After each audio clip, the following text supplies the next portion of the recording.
Yo, let's make sure y'all can hear me. What up, what up, what up? How y'all doing today? All right, so I wanted to try something different today.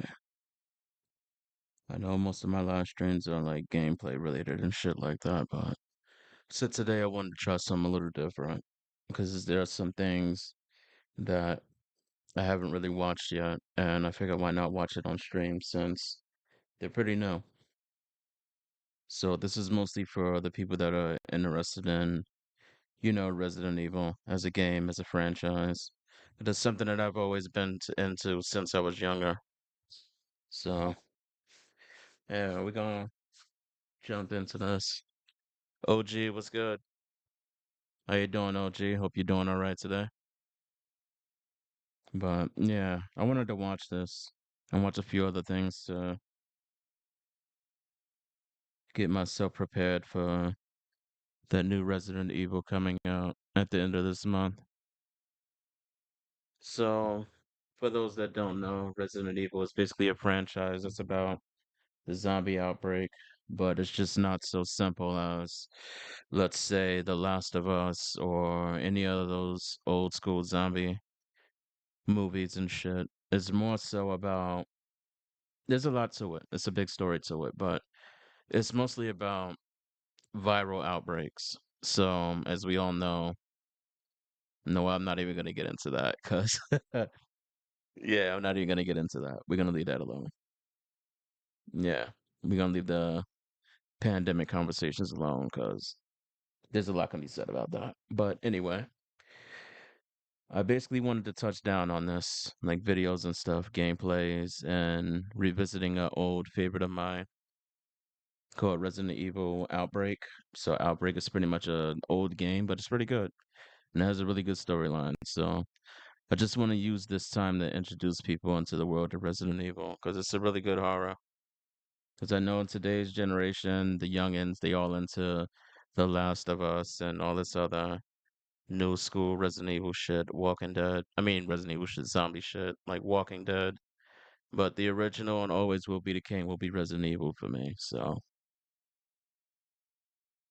but I want to watch this video to get a better understanding of what Resident Evil Requiem is going to be about. So, let's see what's going on. Shout outs to RE Biohazard, a really big Resident Evil focused YouTube. They provided this video, so let's get into it.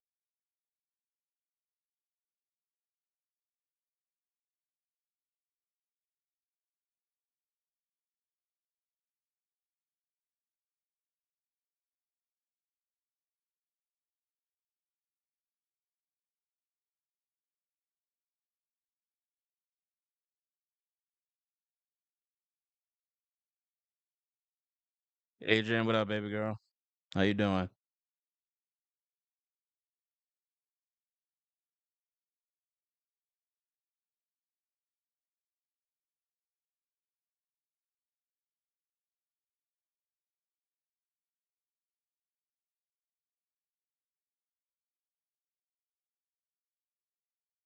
Oh, Jesus.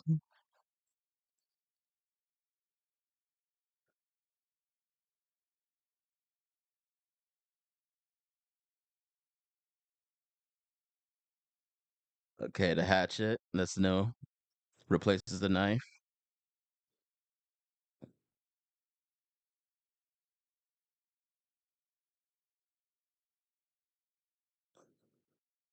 The quick shots it back.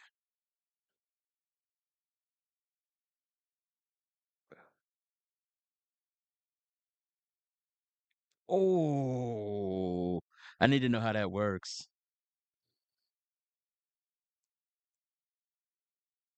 Jesus.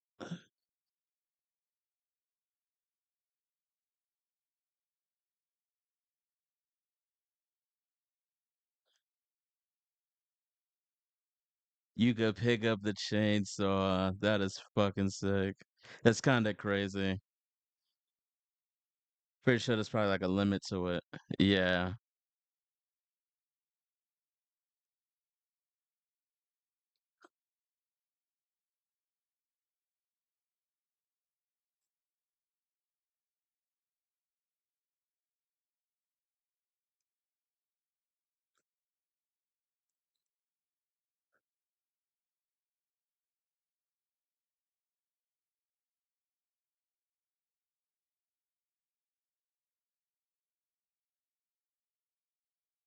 Oh, this is the end of the demo.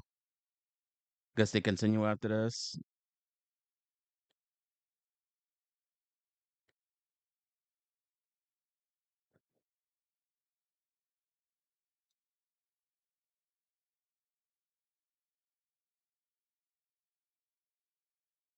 Oh, so he shows up. Oh, he kills it.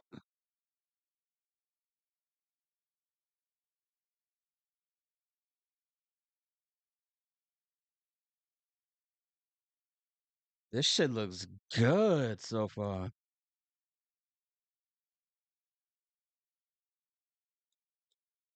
Yeah, I feel you, Adrian. I was at work today too. Well, no, I was at work last week and I took off today.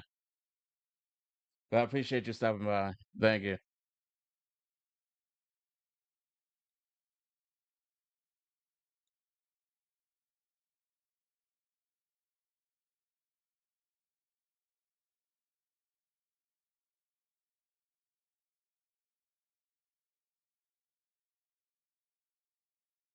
Oh, he sees them kill her.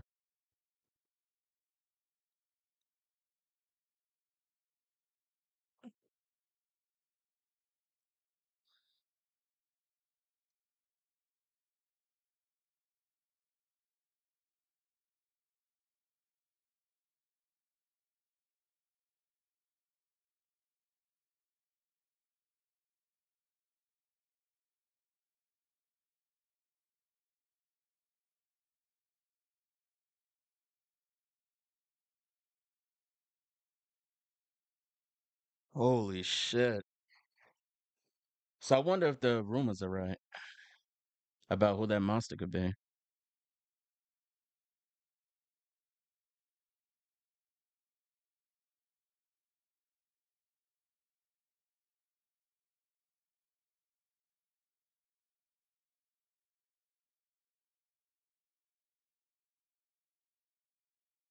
Okay, so this is when you play as Grace.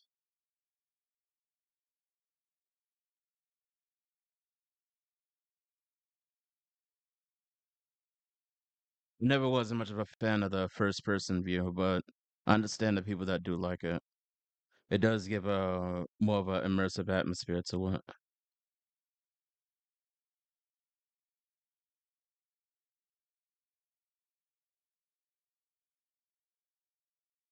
I always favor the third person or the classic overhead.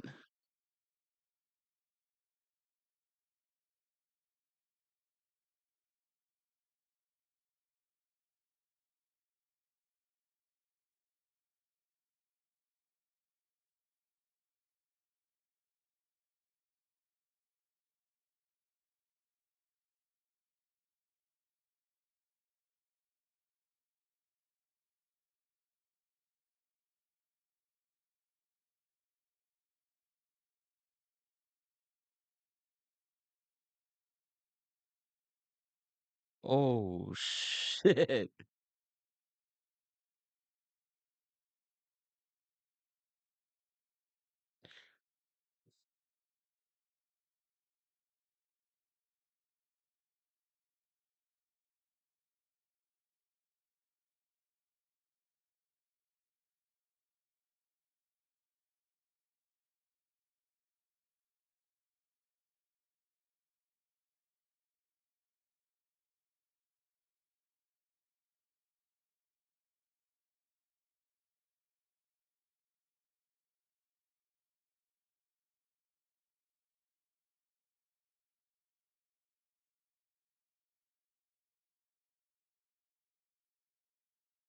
This is crazy.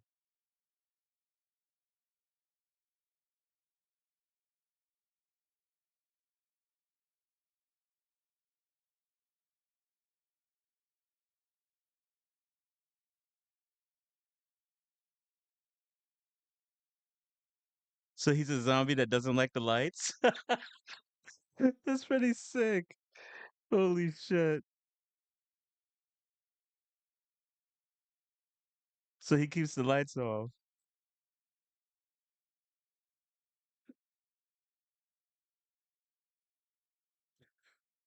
Ooh, shit.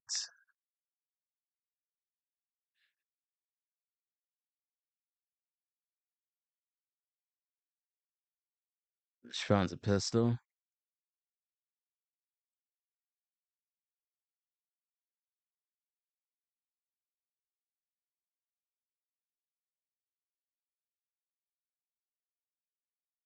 Oh, the shit has no bullets. Damn.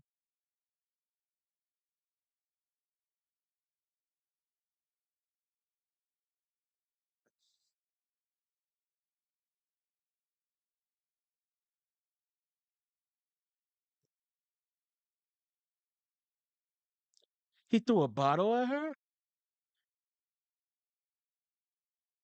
Out of bullets. Oh, shit.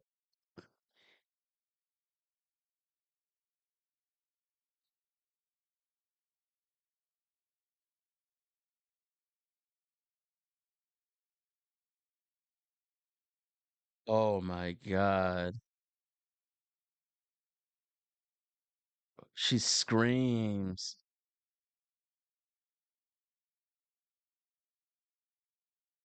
So there's different types of zombies now.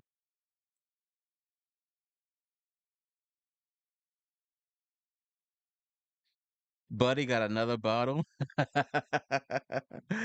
Buddy just throwing bottles at people.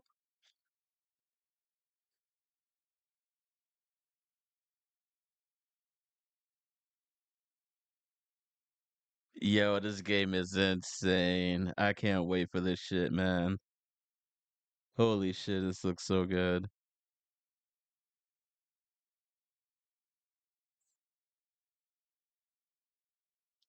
No puzzles are back, per usual.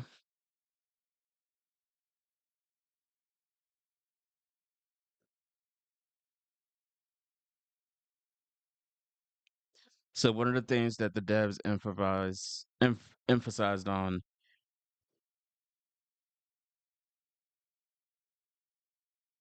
they're talking. Oh,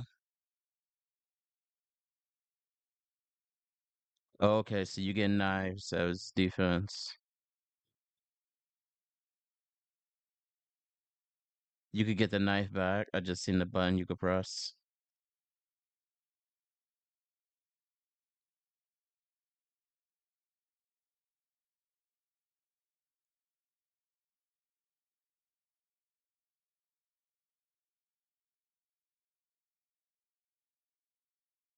Whoa! What the fuck?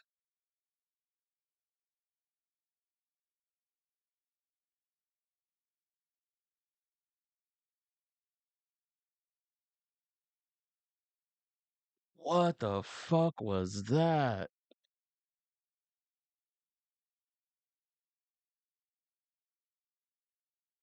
Okay, new game mechanics. They did talk about this.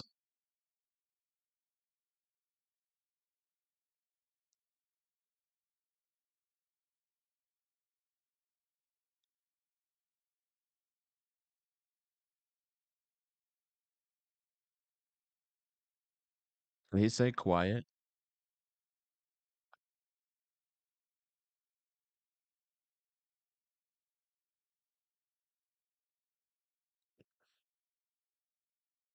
Oh shit. So that's that new mechanic, the vial shit. So that big ass gun she gets from Leon, that's I don't think that's a Magnum. Or is it? I'll look back at it after. Okay, we back to Leon.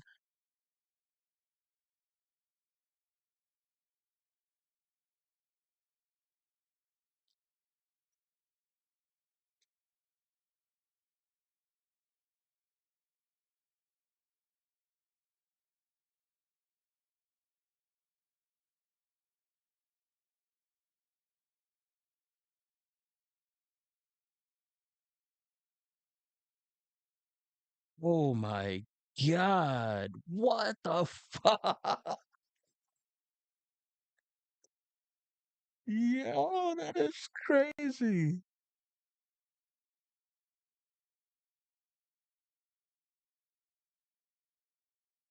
What the fuck? He jumped?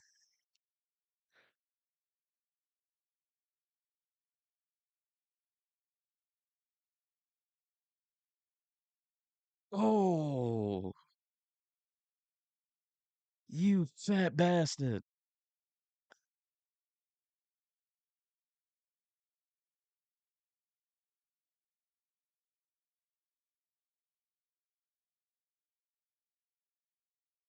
There's no way he's climbing up there.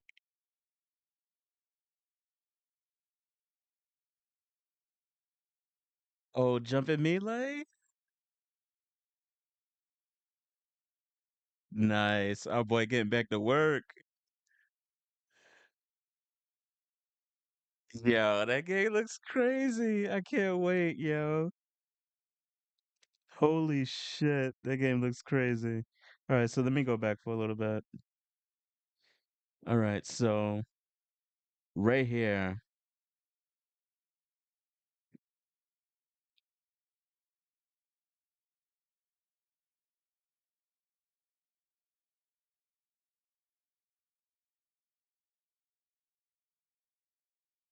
I don't know what he said. I'm curious what he said. But so, okay. So if you put the pieces together from the old trailer. Matter of fact, I'm gonna watch the old trailers too. So you put the pieces together from the old trailers. She invites Leon in.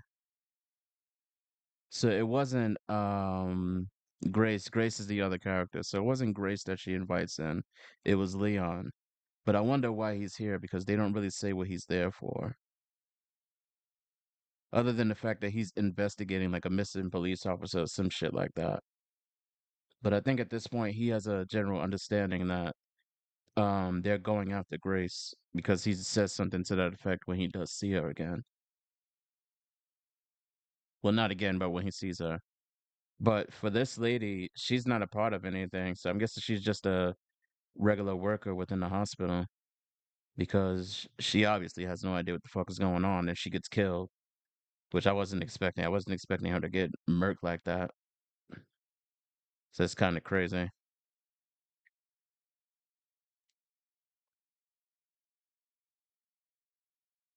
And she looks at him like she doesn't even know what the fuck he is. So she has no idea what any of the viral outbreaks, anything that's going on. So she's just probably just a regular worker in a hospital. Yeah, she gets fucking flat. Jesus.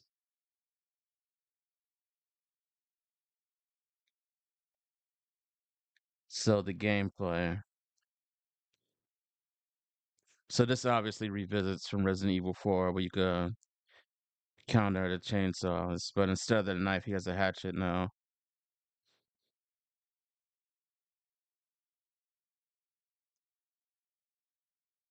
And then you sharpen it to, I guess, be able to make it usable again. So it breaks most likely. Guessing that's the durability at the bottom. I want to know what this is. What the fuck was that counter?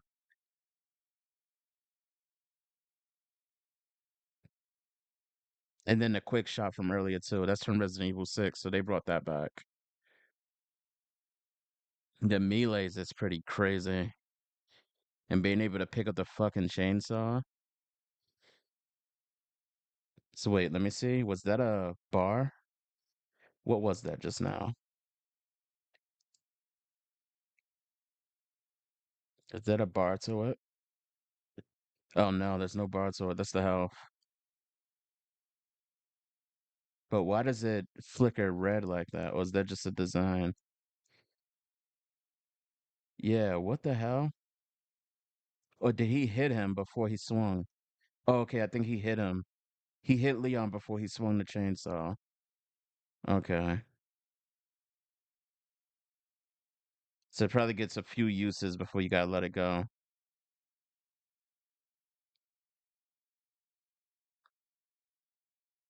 So typical Resident Evil 4 shit. Go for the limbs, go for the head to get it melee.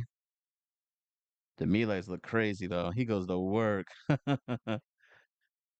No regular kicks no more. He pushing your ass against the wall and squishing your head. Saves hella ammo. I noticed he doesn't have a lot of ammo neither. They did say that though, that a lot of ammo in this game was gonna be pretty rare. So you would basically be it's honestly gonna be a survival game all over again. Like you're not gonna be having like tens of thousands of ammo in your crate that you can just use. Now this is what I am interested in because a lot of people speculated that that was Alyssa, which Alyssa is her mother. But for the monster to get clapped like this so early in the game too, because this is still considered the early stages of the game. I wonder if that is still her. Because he pushes her shit back.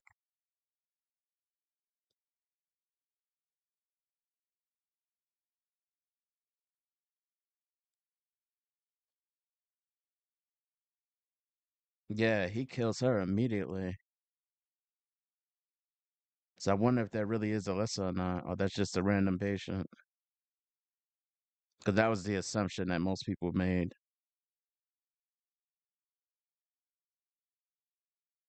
And that gun, I don't think that's a Magnum, because it doesn't shoot like a Magnum. It actually shoots like a pistol.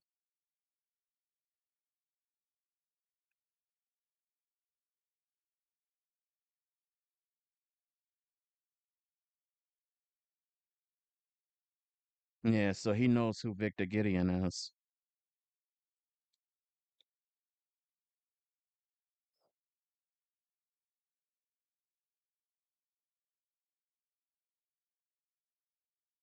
Damn, he's actually tall as shit. What the fuck? Yeah, he's tall as shit.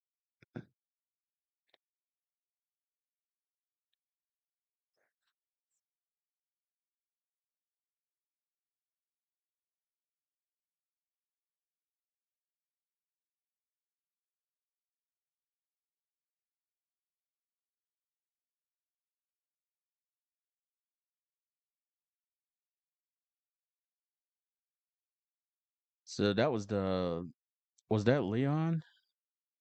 Leon's hallway he was down, or was that by Grace? I think that was by Leon. Yeah, he's down Leon's hallway. So Leon probably realized he was there.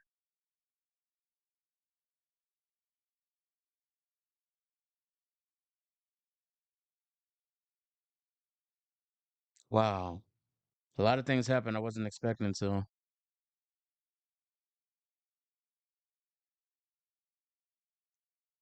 Because I thought that was gonna be a stalker monster that was gonna stalk you like throughout the entire game, but I guess not.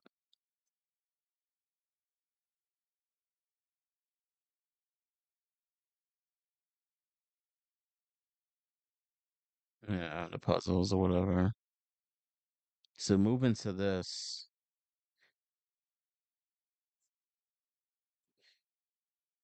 So this is one aspect of the game that I am really curious about because the basis of this game is that zombies aren't exactly just regular zombies anymore.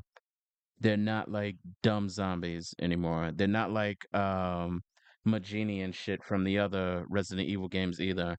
So basically the zombies in this game, they're how can I explain it? So there's zombies that remember parts of their former lives. So say for instance, if you're a zombie and in your former life before you became a zombie, you were a janitor. In this game, you would basically be a zombie walking around still doing your janitor job, but you're still a zombie. So you're still a monster, but you just still reenact portions of your former life.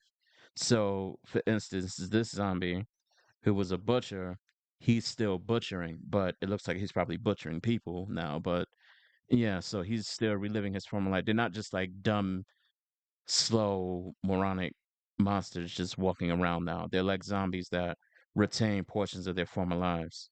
So they said that in this game, the zombies are basically they're gonna be zombies with unique personalities. So they're not all gonna be like just the same zombies just walking around trying to bite you and eat you. A lot of them gonna have different characteristics about them that separates them from the rest. So that's something that I'm really interested in seeing how far they go with it. So this one is obviously a butcher, but what interests me though is like I thought that was a Magnum that she's using, and it's not.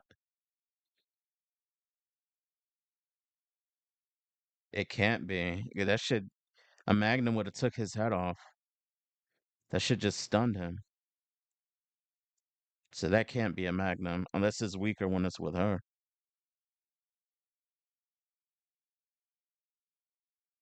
But I do like the difference though that she's gonna be more scary and less prepared as opposed to Leon, who's the agent who's familiar with bioterrorism. So she's gonna be the character that's new to all of this shit, which will make it a lot more scarier. See, like this right here in another trailer, this zombie right here was basically a maid. So in the trailer, and it's another angle. You see this zombie. She's trying to clean the mirror, but she's a zombie, so she's cleaning the mirror and then banging her head against it. This shit is crazy, yo. But she's trying to clean it still, and she's a fucking zombie. Yeah. It's gonna be crazy the type of shit we're gonna see gameplay wise when it comes to these zombies. And then this guy right here, I don't know who he is, but he's obviously the one who keeps turning off the light because he keep hitting the switch down on the other side. But when she hits this one and goes back into hiding, he comes and turns the light off.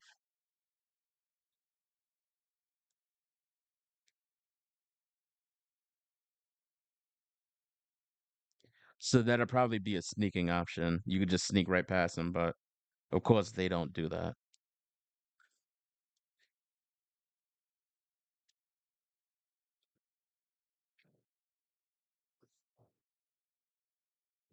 Yeah, see, they stood there too long. They could have just went right past him. Yeah, this is crazy. They're just eating people. And what is that noise? Let me see that.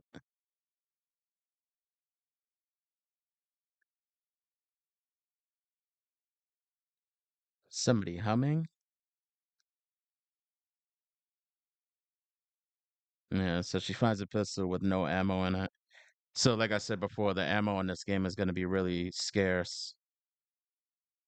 So, if you want to use ammo in this game, you're going to really want to make it count when you use it.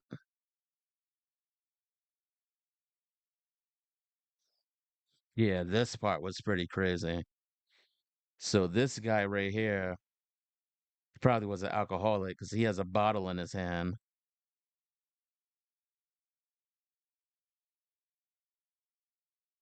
and he throws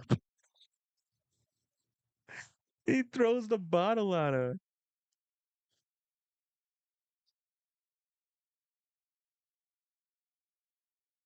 Yo, the physics in this game looks crazy too.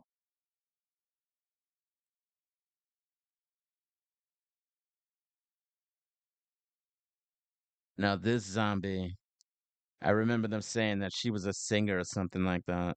So she's probably the zombie that screams at you, which is reminiscent to like a lot of zombie games. There are zombies that scream, but when they scream, they alert all of the other zombies around you. Like they do it in Dying Light, where there's a zombie that literally does nothing else. All it does is scream.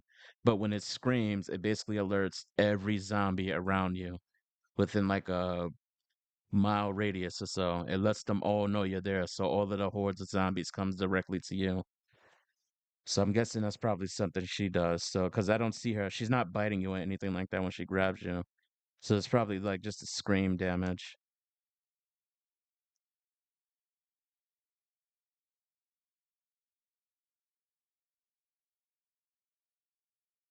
Tanking those bullets too.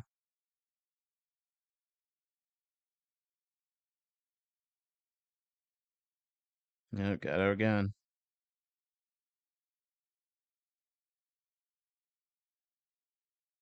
Yeah, look, she's trying to sing. That's pretty sick. All right, that's tight. All right, that's another puzzle. Yeah, now this part. Let me see something.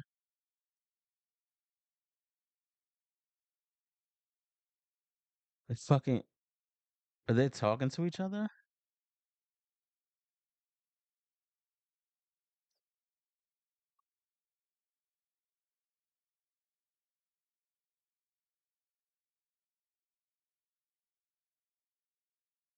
Yeah, it sounded like they were talking to each other.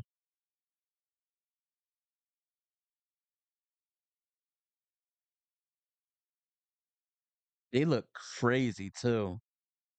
Wait, she pushed him?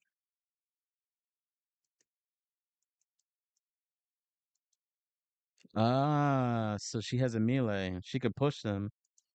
But yeah, melee attack. Yeah, see there it is. Melee attack. Okay, so she doesn't do like the kicks and shit like that. She just pushes them over. I wonder if she has like more of a improvement over the course of the game to where she starts doing like more things instead of like just the push and running away and shit like that. I wonder if she becomes more of a survivor over time. Yeah, so she can push them over. So I guess she probably can't get the knife back. And when you stab him with the knife, it doesn't kill him. It just knocks them over. So typical. Oh, it's on the floor, so you can't pick it back up. Now this shit is wild, and that looks like a screamer zombie on the floor from the white dress and shit, or doctor. No, that looked like a lab coat. It's probably a doctor. This shit. What the fuck is that, bro? That looks insane.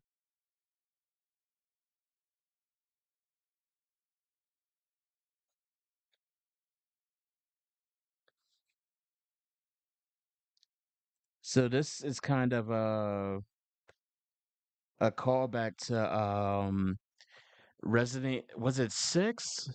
Yeah, I think it was Resident Evil 6. So in Resident Evil 6, I'll probably replay that game again. That game fucking sucks though, man. Holy shit, that game is ass.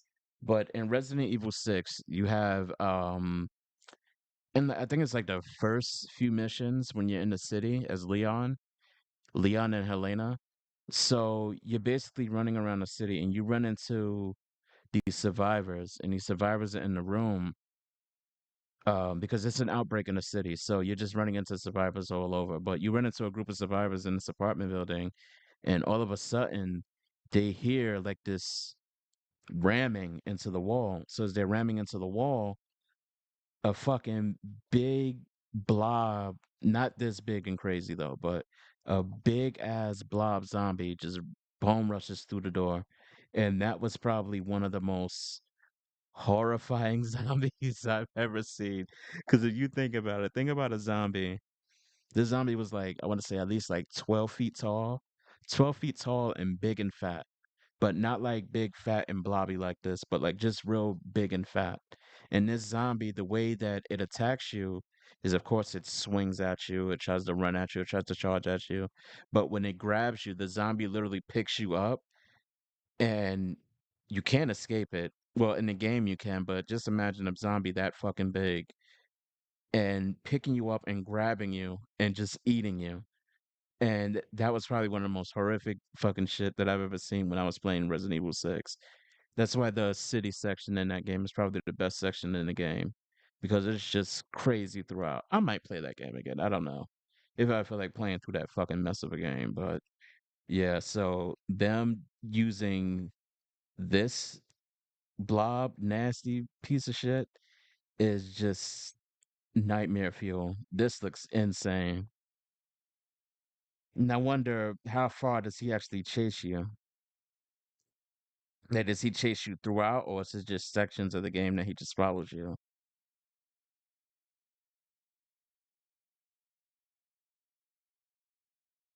Yeah, so this is a new mechanic of the game where they said this is specific to Grace. So she has vials that she can use, and she takes blood from the zombies that she kills.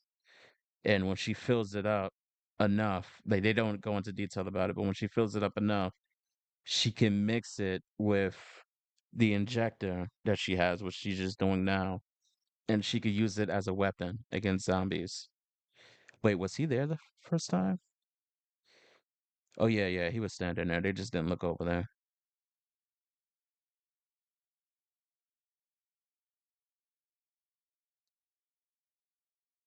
Quiet.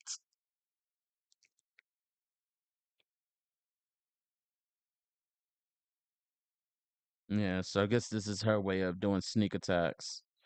Well, Leon has the hatchet.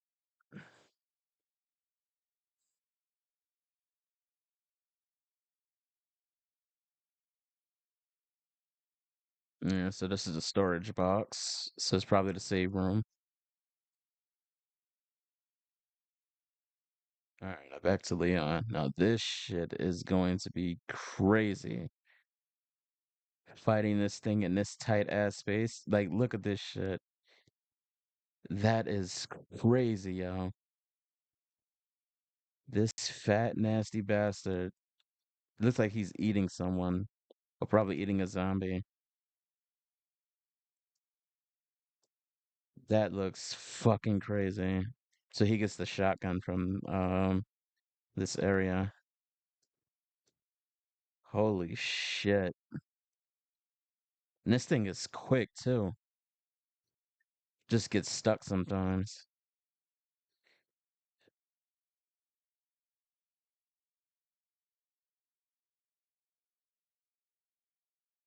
This is crazy. What the fuck? Then he gets stuck and he can grab you?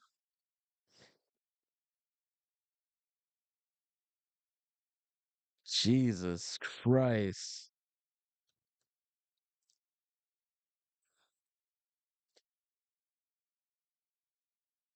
Yeah, he's hurt. He's limping.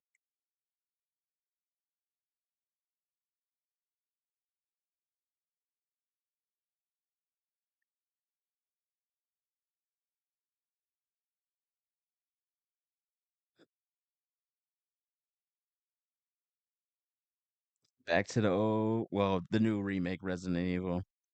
Well, no, the original does that too. But yeah, that shit's gonna be great, man. But I wanted to watch Max's because he has a breakdown of this video. Yeah, I wanted to see what he had to say about it.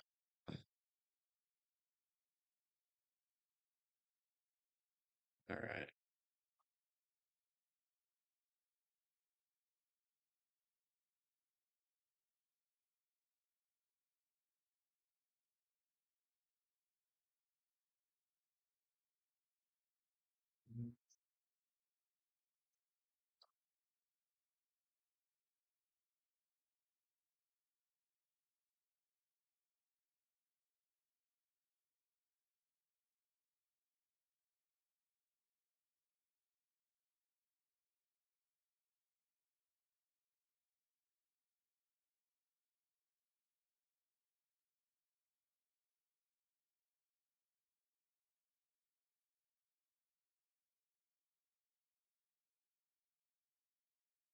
Mm-hmm.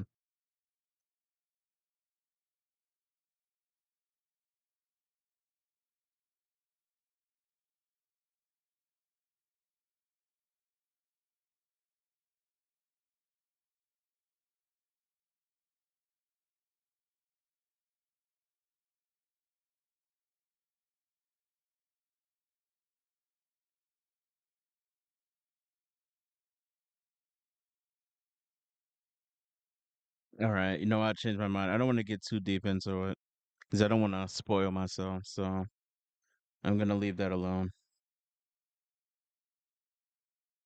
Yeah, I'm gonna leave that alone. Let's see. Resident Evil Outbreak. Um, how about breakdown? 'Cause I didn't really get a general understanding of the complete story of this shit. I was watching a little bit of this video earlier. Okay, so, well, should I watch the other one first? Yo, let's watch those trailers first. I want to rewatch the trailers again.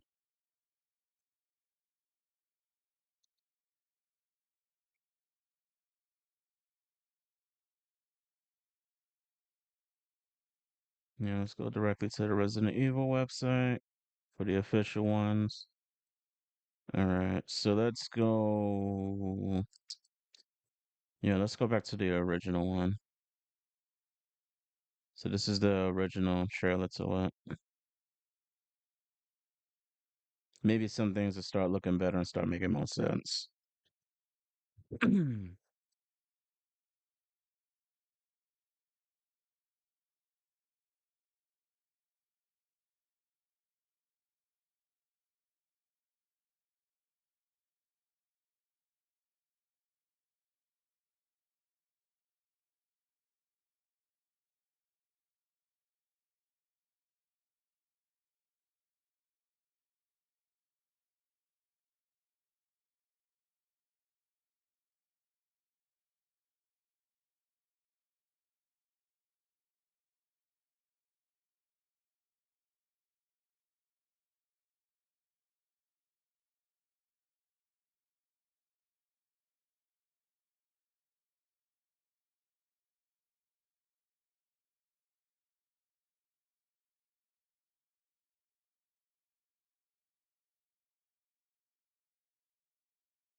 Shit looks crazy graphically. Missing people.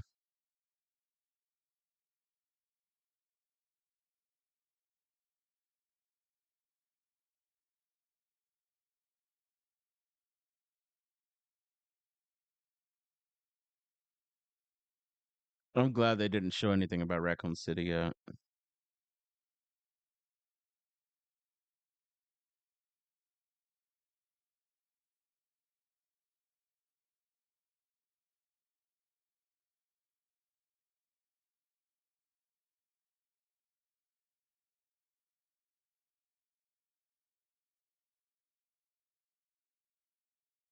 There goes the lady, the one that dies.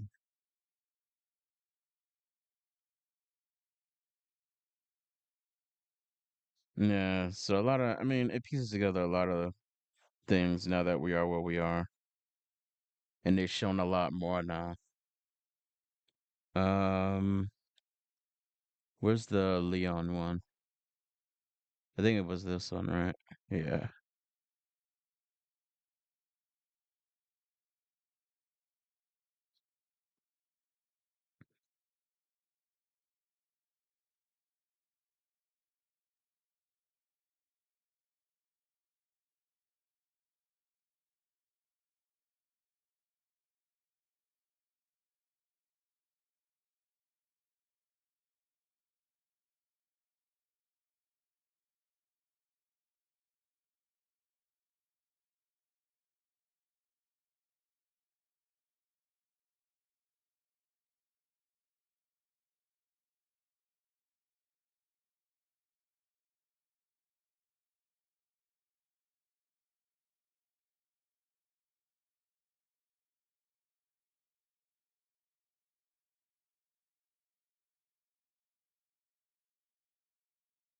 He looks crazy.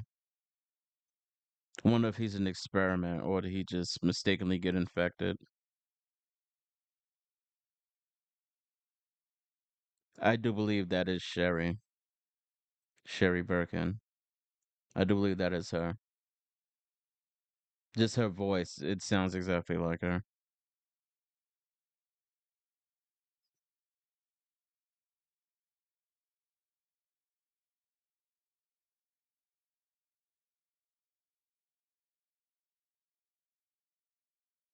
That's the police officer. Spit his damn teeth out.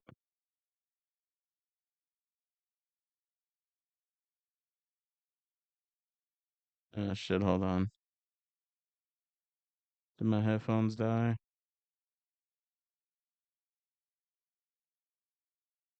Yeah, I think my headphone died. Give me a second.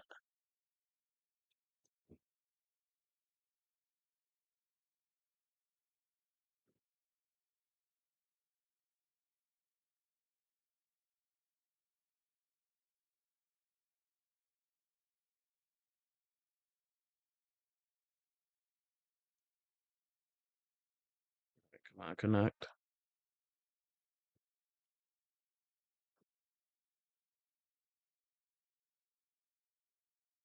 There we go.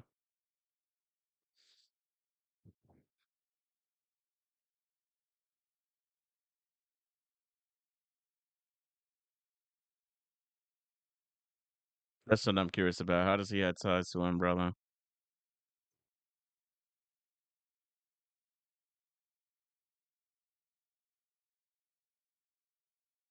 I'm thinking a scientist.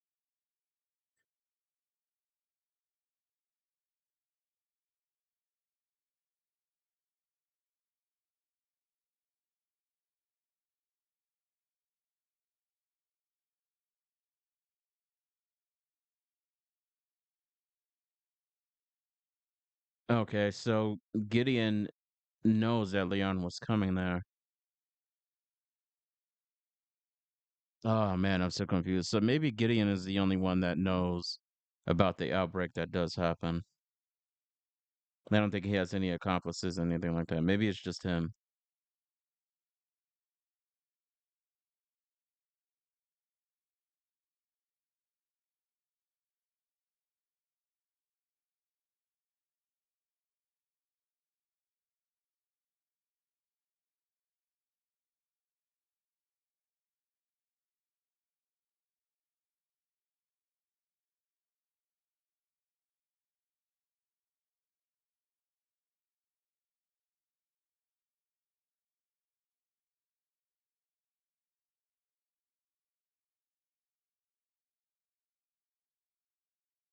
Okay, back to Raccoon City. All right, the rest of the gameplay, we already just seen that. All right, so the basis of Resident Evil 9 is basically you're gonna play as a character named Grace.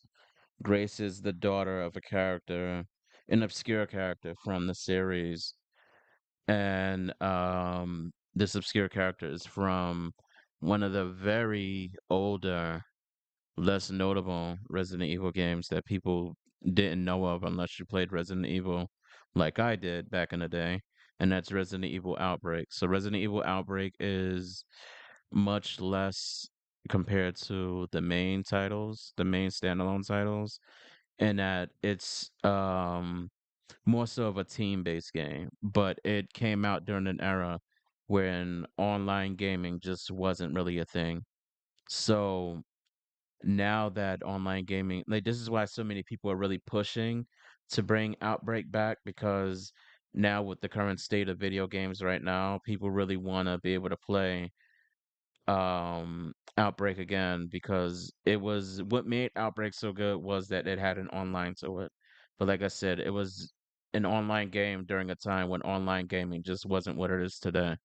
Like back then, that's when it was like dial up and shit like that. So online gaming back then was atrocious. So honestly, unfortunately, we just didn't have what we have today to be able to really enjoy it the way we wanted to. So people have been really pushing to re-release the old Outbreak series, but the character Grace, her mother is from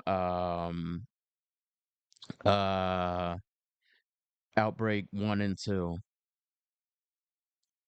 All right, so let's see. Resident Evil Outbreak right down. But the story to Outbreak is kind of crazy though, because there's not a lot of like continuity to it. So it's kind of all over the place. But it basically tells the story of, as opposed to us really, yeah, let's go back. So the Outbreak series is basically telling a story of what happened when you're just a regular survivor and you're surviving a zombie apocalypse that happens within Raccoon City. Whereas the original titles, they basically show you what it's like to be a police officer or somebody who's more familiar with the zombie apocalypse. This is basically more ground level to where it shows you how it was during the city when the outbreak happened, and it shows you how it would be if you're in a collection of a bunch of people that just never had anything like any training or anything like that to actually know how to deal with a zombie apocalypse. So the story too was pretty good too, from what I remember. But this game is so old, I don't really remember it too much. But shout out to Beyond the Horror Gaming, because this video I watched a little bit of it earlier to see if it was what I was looking for, and it was. So I actually wanted to check this out to get a remembrance of what Outbreak was and the story to it as well. So let me give him a like. Shout outs to him. All right, let's check this out.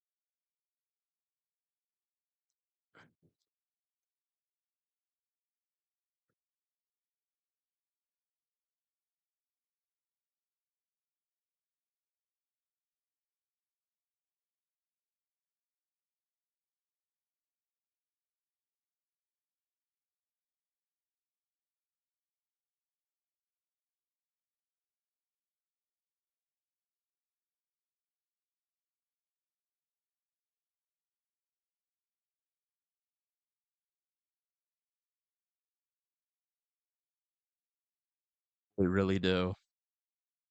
Yeah.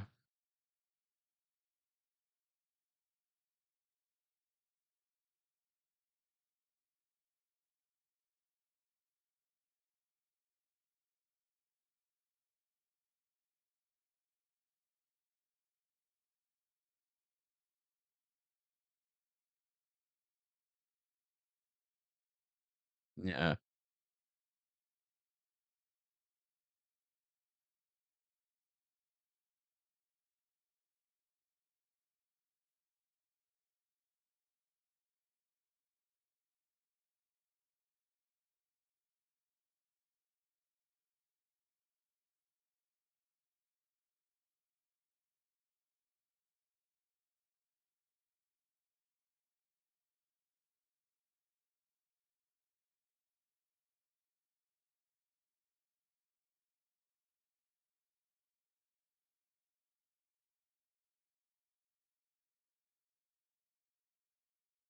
Hmm.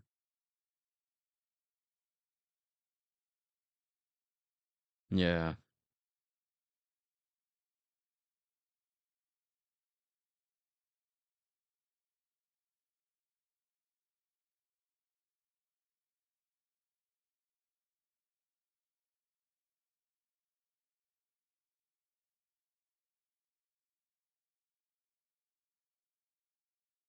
Yeah.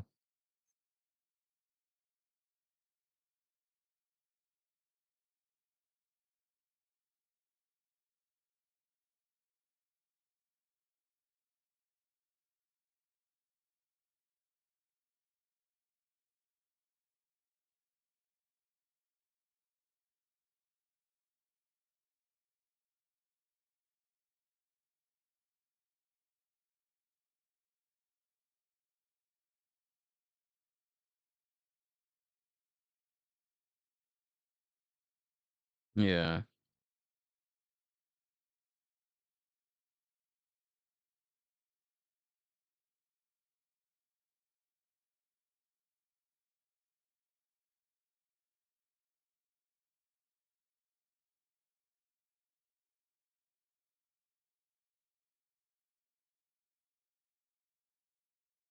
Okay, so I'm gonna look at that in a second. So, what made Resident Evil, I guess you could say 2, 3, and Outbreak so crazy? So basically, the story surrounding the Raccoon City outbreak, what made that so crazy was because it was something that happened. Like the story to it, of course, is good. Like there's multiple stories surrounding it.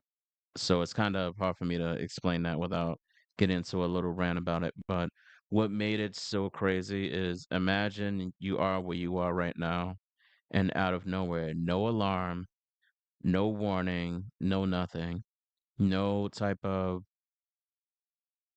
alert that would let you know that a zombie apocalypse is happening. And you're just sitting in the comfort of your home, doing whatever, or you're out working or something, and out of nowhere, you just see people getting eaten or monsters just coming through your doors, coming through your windows.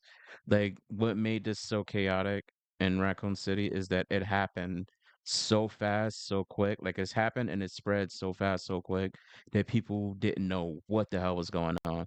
But by the time people started getting a grasp on what exactly was going on, so many people were dead. The infection was spread. And like I said, this wasn't just zombies they were dealing with. They were dealing with zombies, fucking 12, 13-foot humanoid behemoths going around knocking people heads off, lickers, which is basically these humanoid monsters with brains for heads. They can't see, but they can hear you, with tongues that can hit you like knives. Like it was crazy. Like it was just so many different types of monsters throughout the city that was just murking people left and right. But because of how the virus spread so rapidly, it didn't really give people time to prepare or for people to really do anything other than just try to seek shelter as fast as they could.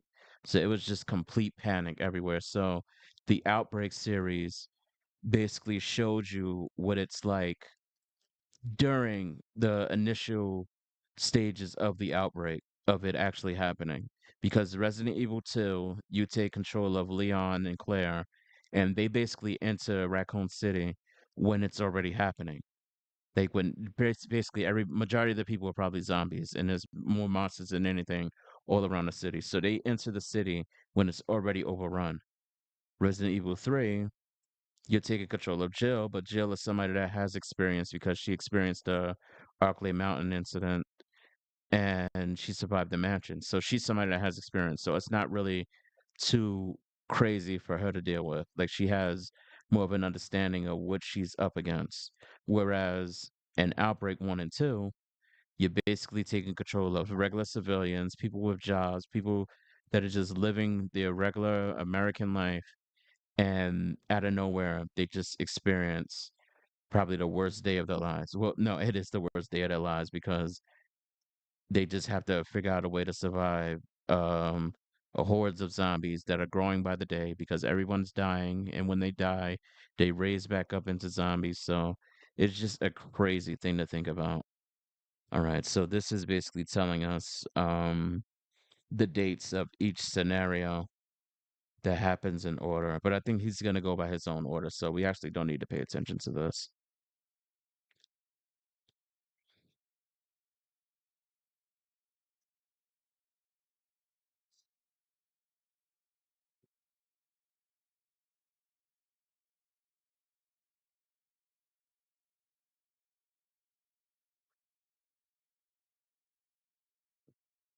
Stay hydrated.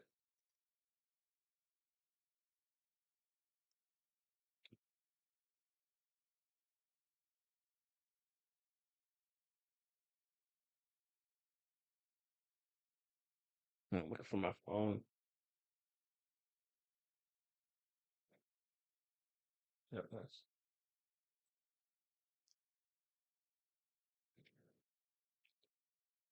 This intro was so good, so far ahead of its time.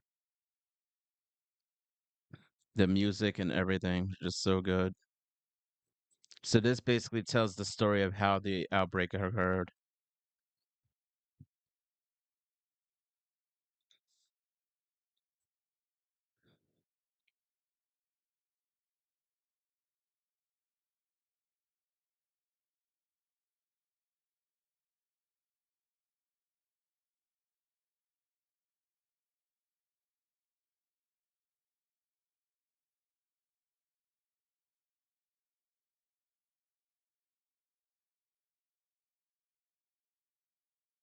Good old G.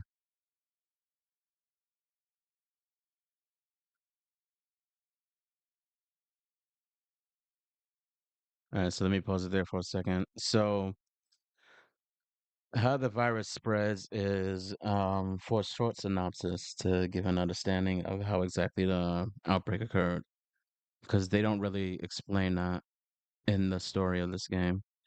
So, Raccoon City is basically your typical, I don't want to say New York City because it's not that metropolitan, but think of like your standard regular city.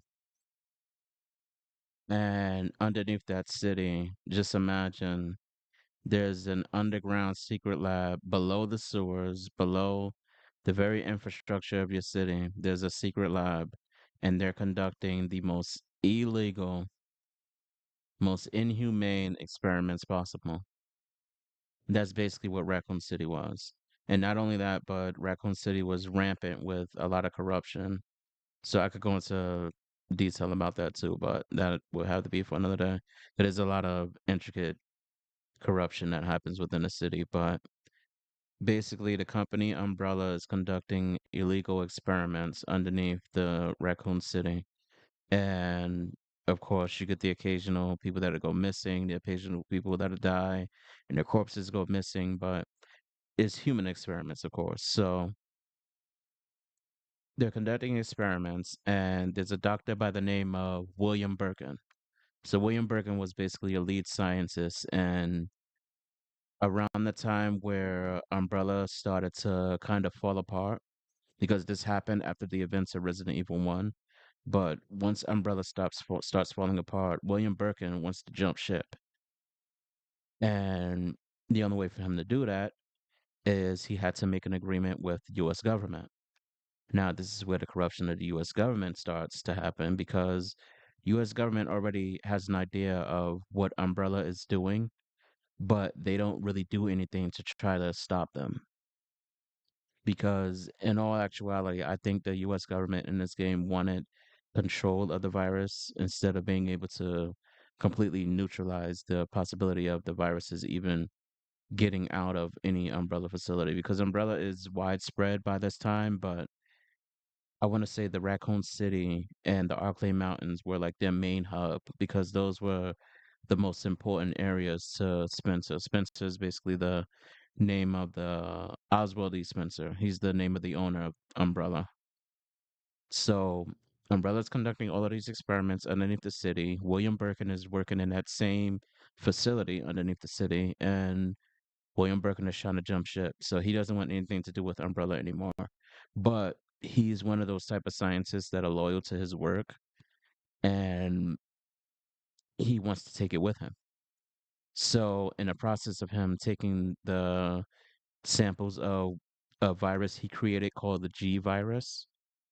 So remember that G virus, and then there's the T virus. G virus and T virus are two completely different viruses. T virus obviously came before it, but G virus is a virus that William Birkin pretty much created himself. So he wants to take that with him, and that's the only way the U.S. government was going to be able to save him from Umbrella was if he was to bring the virus to them because they wanted a sample of it too. Now, what ended up happening is Umbrella gets wind of it, of course, and they send soldiers, which is shout out to my boy Hunk. They send their special unit of soldiers to go in and retrieve the G virus and possibly retrieve William too. But what ended up happening is William draws a gun as they're having a standoff with him. William draws a gun, and one of the rookies of the group, they end up shooting and killing William. Well, putting him on the brink of death when they shoot him.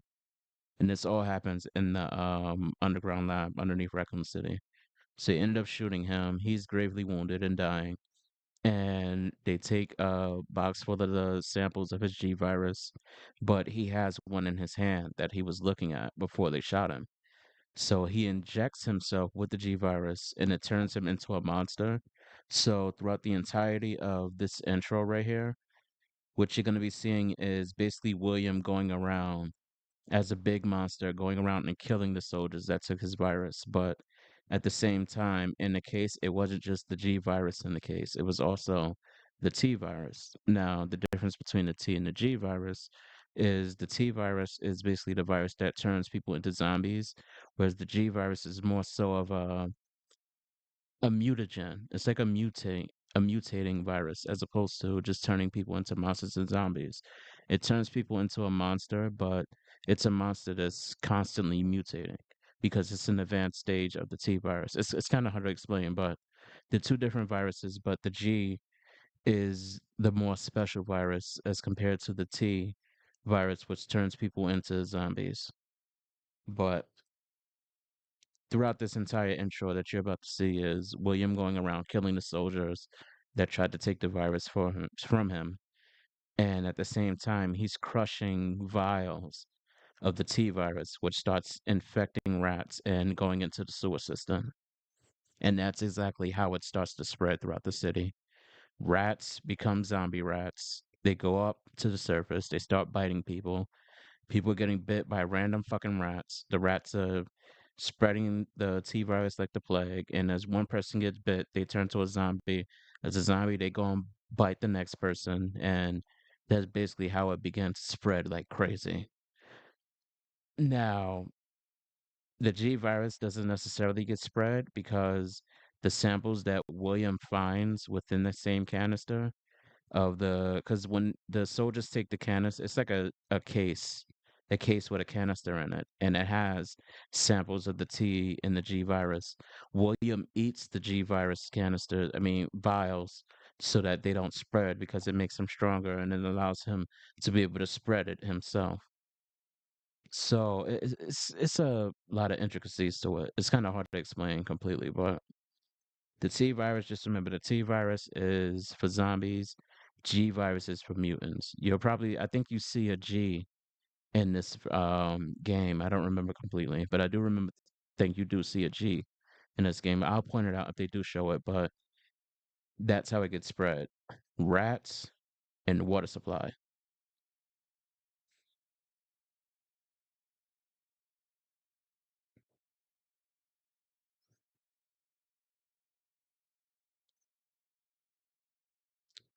And if you haven't noticed yet, the camera that you're seeing right now moving around, that's basically being shown from the rat's perspective.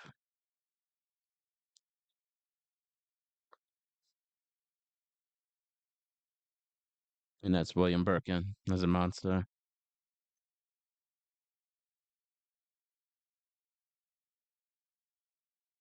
So at this time, William is crushing vials of the T virus on the ground, which the rats are drinking up. And of course, it goes into the sewer system, which spreads through the water supply, and the rats become zombies too. Well, monster rats, not necessarily zombies, but pretty much one and the same.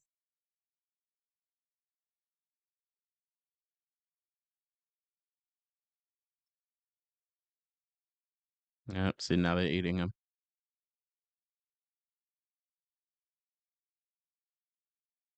And he's getting eaten alive. That is crazy. Eaten alive by rats.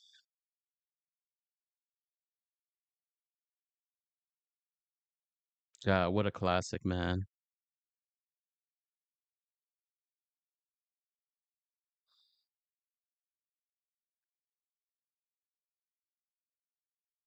Yeah, see, now they're pretty much zombie rats now, carrying the T virus. And as they go to the surface, they start biting people, and the T virus spreads. And all of this is happening underneath the city. Nobody has a clue.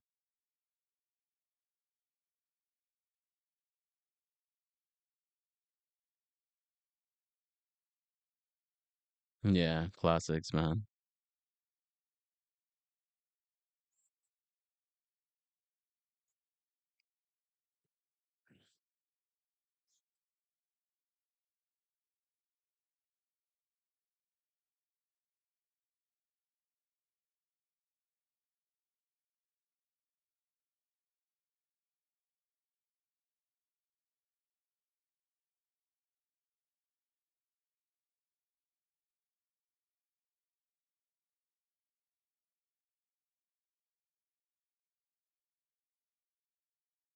So just to correct him a little bit, an outbreak did happen in the Arklay Mountains. So that happened within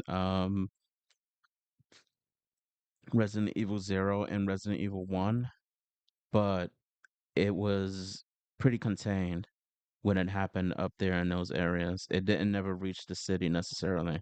There were hikers and shit that got caught up in it, but it didn't necessarily really reach the city in a way that it would cause an outbreak. So there was like contained incidences that did happen, but that was from people that either ventured outside of outside of Raccoon City into the mountains, and they either got killed, like mauled by the zombie dogs, or they got attacked by actual zombies and died, or anything around the basic understanding of people that venture outside of Raccoon City limits into the mountains was basically the people that were getting murked or infected, but it never came back to the city because it was always covered up. And that stems back to the corruption within Raccoon City because the police station, well, the chief specifically, already knew all of this shit was going on. He was getting a paycheck from Umbrella, so he was basically covering everything up in regards to anything that happened that could possibly leak the understanding that Umbrella was conducting experiments underneath Raccoon City. So it would never spread, and they wasn't going to allow it to spread because the outbreak even happening wasn't something that Umbrella even wanted to happen.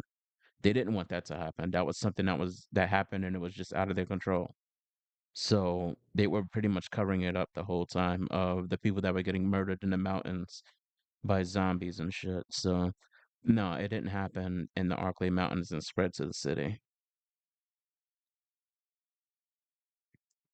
Water supply and rats. That's what spread it.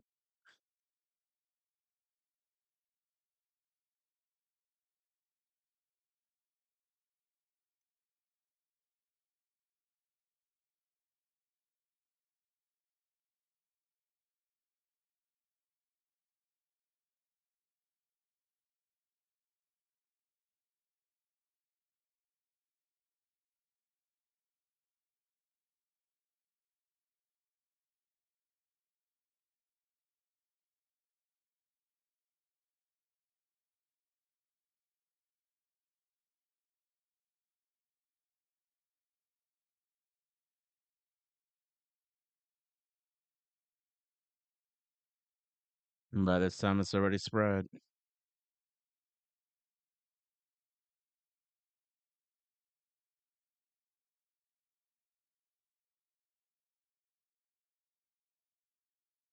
I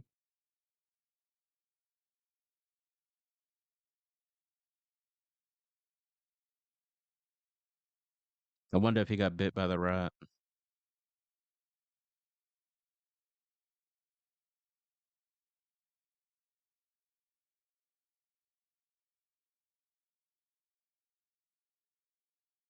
Yes. He's done up.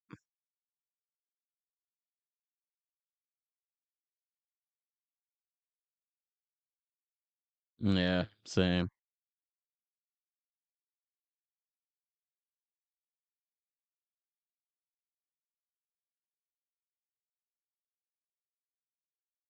They are. I hated the computer allies in this game.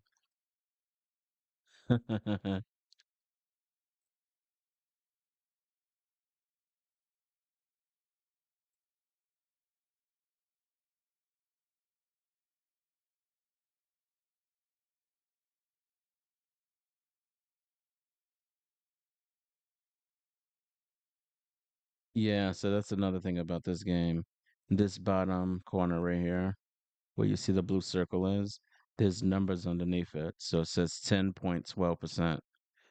Basically, once your percentage goes up to 100, that's basically your infection. So you end up getting infected regardless, but that's basically your infection level. So it's kind of timed because you can't just basically just be running around doing whatever you want. You got to actually run around, do the things that you need to do. And then the more times you get hit, or bitten or sliced and diced by any monsters or zombies, that shit skyrockets. I do believe, if I remember correct, that there was like little vials that you can find and inject yourself with, and it lowers it. No, no, no. It was I think it was like pills or something like that. There was like antivirals that you can find and it lowers it, but this pretty much made the game really time sensitive that you had to really run around and get things done as fast as possible. Like you didn't really have all the time in the world because as time was going by, that number is going up slowly, and by the time it reaches, I think it's like 100, you're pretty much dead.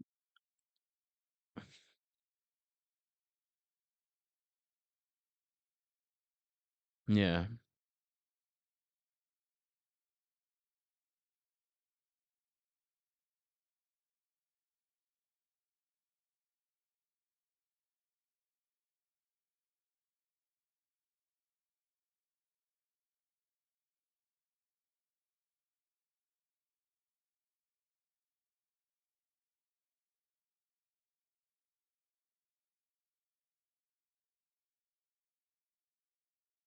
Yeah.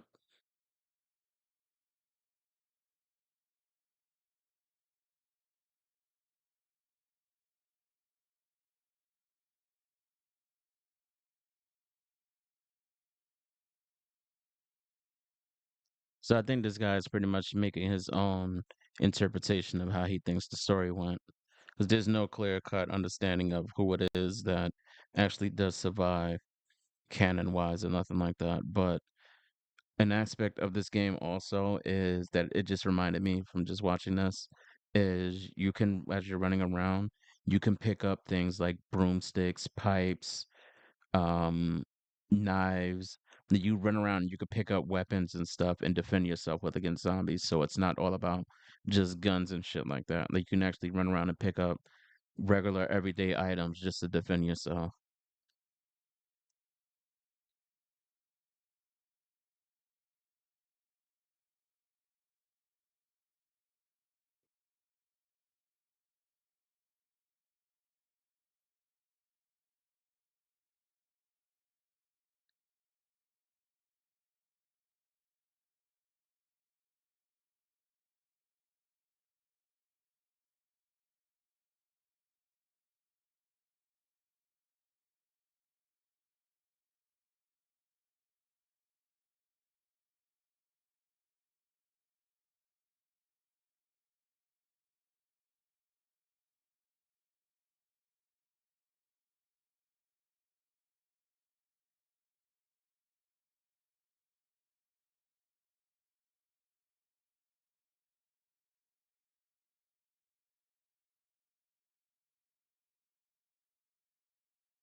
Yeah.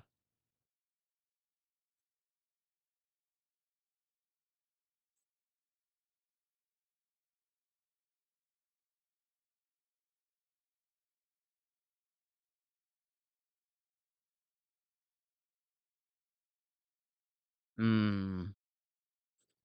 Took your eyes off the zombie.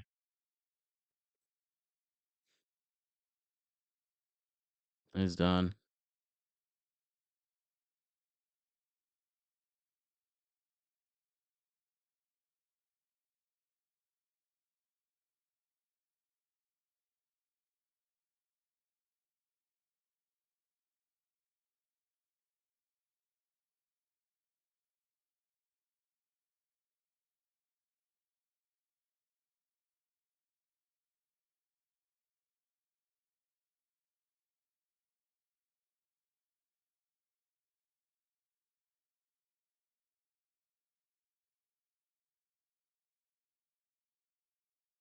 Megaphone, not a microphone.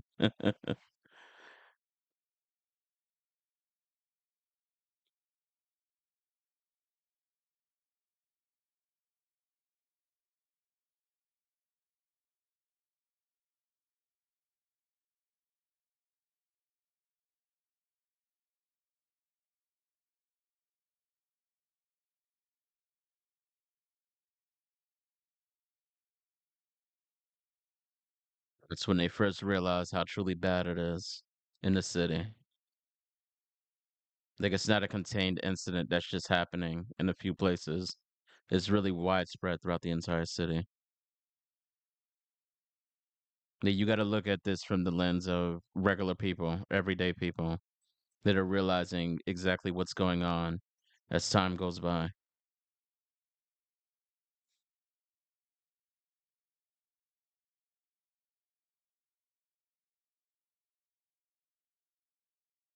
Mm, they are done.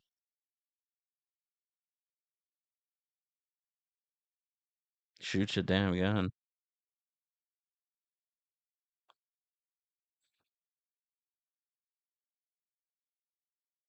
Yeah, see the infection level went up and the character dies.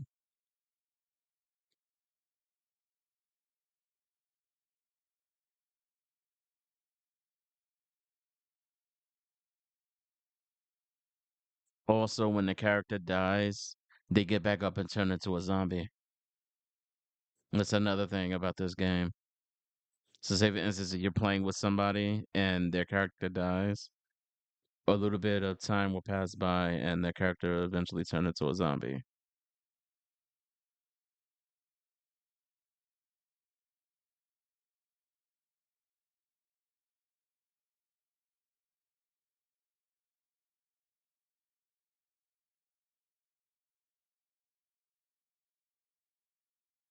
Yeah, they need to remake this game. It would be so good in today's with today's engines that are being used.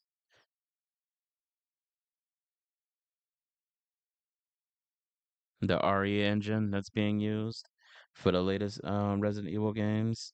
They could definitely create a new version of Outbreak and it'll be online. That'd be so fucking good.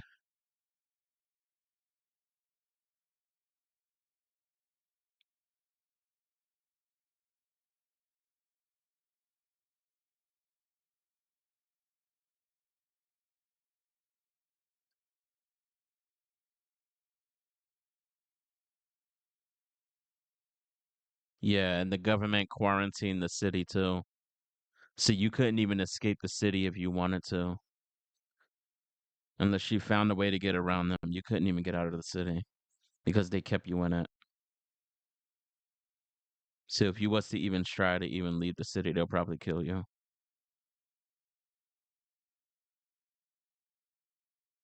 Yep, see?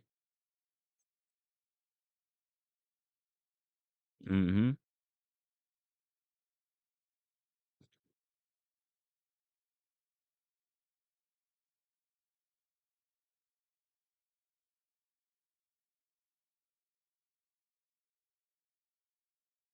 Yeah, they separate.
Mhm.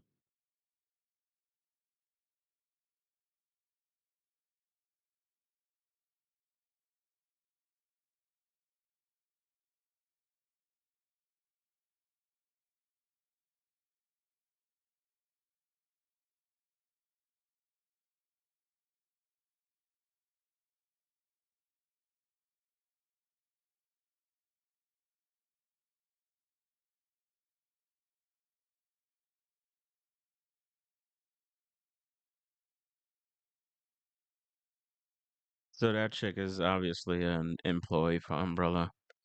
And when the survivors venture into the underground, inevitably they run into doors that lead into the facilities underneath Raccoon City. And those facilities basically lead to the underground labs. Now, this woman, she's doing with most of the scientists were pretty much trying to do. The ones that did survive the outbreak that were pretty much greedy. Because what she's doing right now is she's stealing a sample of the G virus so that she can use it as leverage or to sell it when she does escape, or as she's planning to escape. Because the G virus is something that's pretty much very valuable to the US government or even Umbrella, because Umbrella doesn't have samples of the G virus at this point. It's only in the underground lab, the same lab that William Birkin was working in. So the G virus is something that was pretty much priceless, and she's stealing a sample.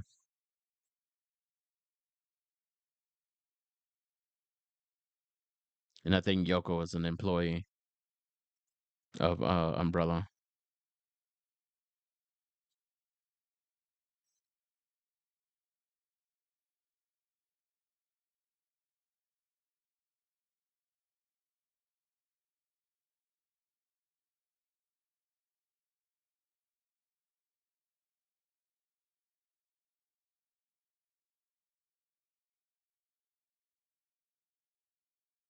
No, it wasn't that bad. It was annoying, but it wasn't that bad.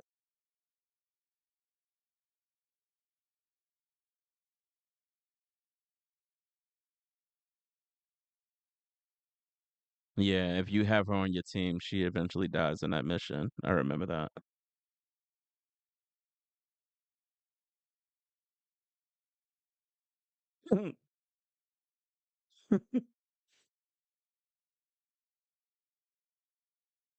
Yeah, we're not gonna get into what that looks like.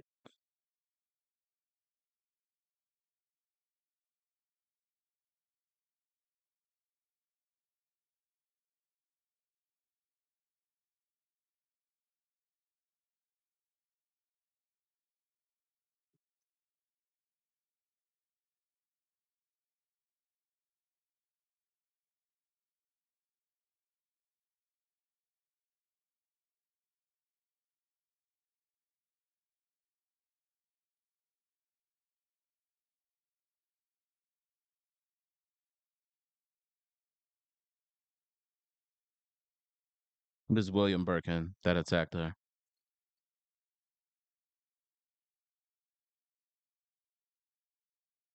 I'll explain when we get to that scene.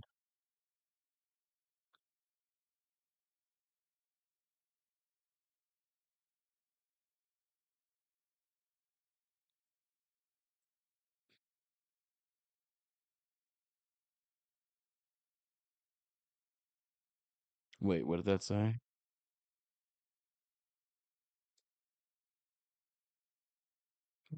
Some skill subjects. This area began killing Mr. Ray.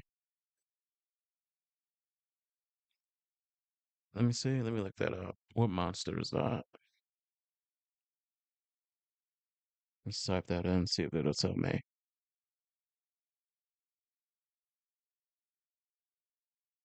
Evil subject.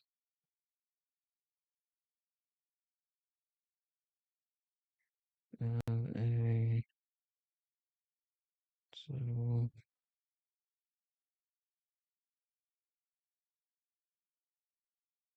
oh, hunters. Hunters were the ones that got out and started killing people.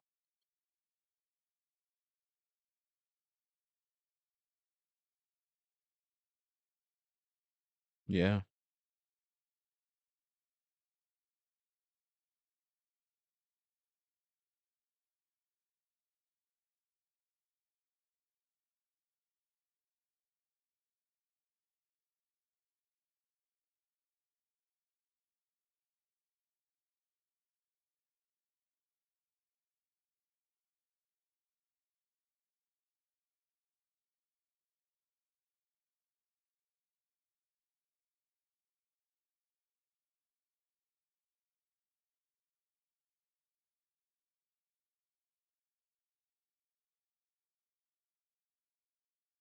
Yeah. That's a glitch. That's the hunter.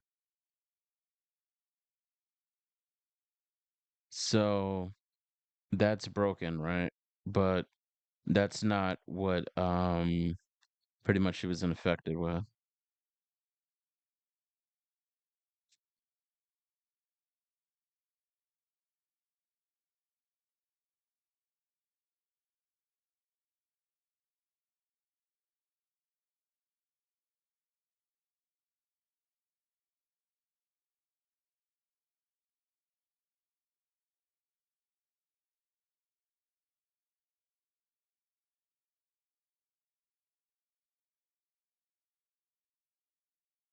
Yeah, something alien, all right.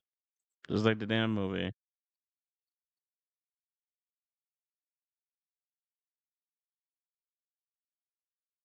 All right. So the reason why I say that was William Birkin, and so what was contained in that vial could have most likely been a G mutant, which is a monster that was created with the G virus. They could have very well been that, but I think that was something that pretty much escaped already. I think what happened because what you got to remember is William Birkin, the monster that was attacking all the soldiers in the beginning and spreading the T viruses. So the whole point of the G virus and what makes William such a special monster throughout the series is he's not just a monster that's going around killing people. He's also a monster that has some type of sentience to him. So the G virus basically is kind of weird and creepy at the same time. But the G virus is something that doesn't spread the same way the T virus does, in that you get cut or you get bitten or something like that and you get affected. No, the way that it does it is through, as weird as this gonna, impregnation. As crazy. It's like the xenomorphs, the aliens. So the way that they spread is they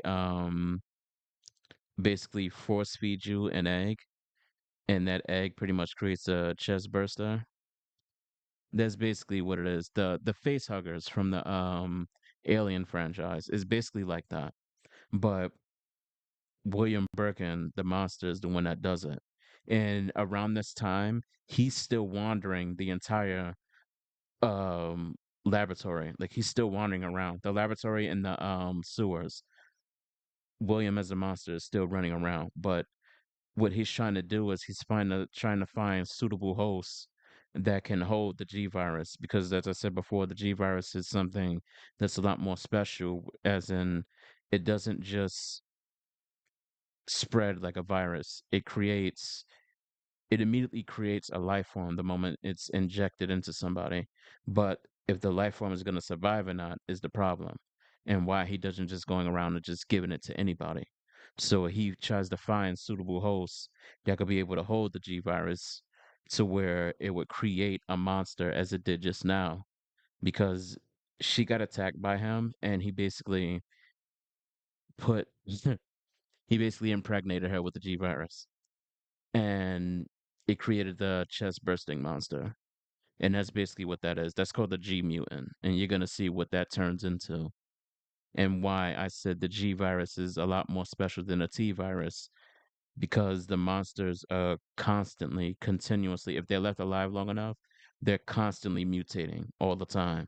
But a lot of them don't live long enough because they either got killed by somebody or they were just incompatible with the person that they were infected into. Whereas William Birkin, throughout the entire Resident Evil franchise, William Birkin is probably the monster that has the most transformations of any monster, because throughout the whole Resident Evil 2, he's constantly transforming and constantly mutating.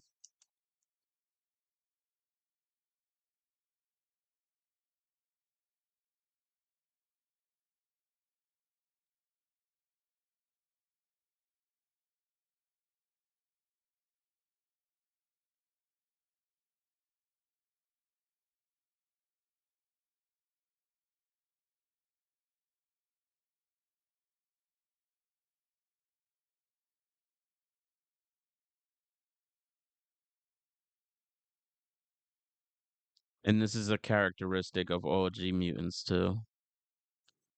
I'm about to show you.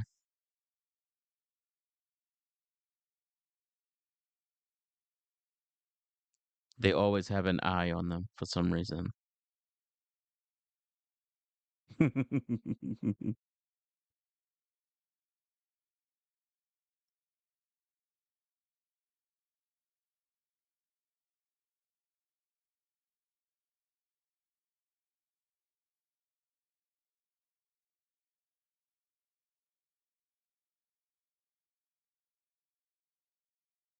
Yeah, killing that thing is a blessing because that's something that'll be infecting people in the worst way possible or impregnating. So what he doesn't understand is that's just a characteristic of the G virus. It forces mutation over time, depending on the compatibility the G virus has with the host.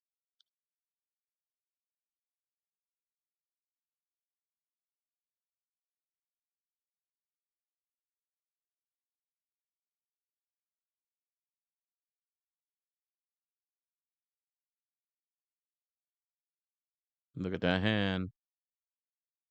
There better not be a zombie bite.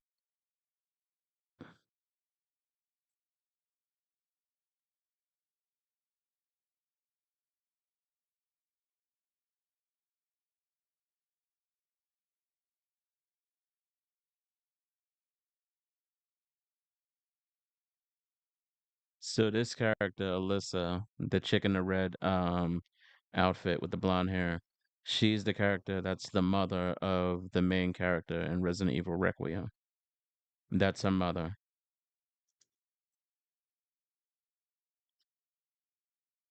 And this is a classic monster that they're showing now called the Leech Man.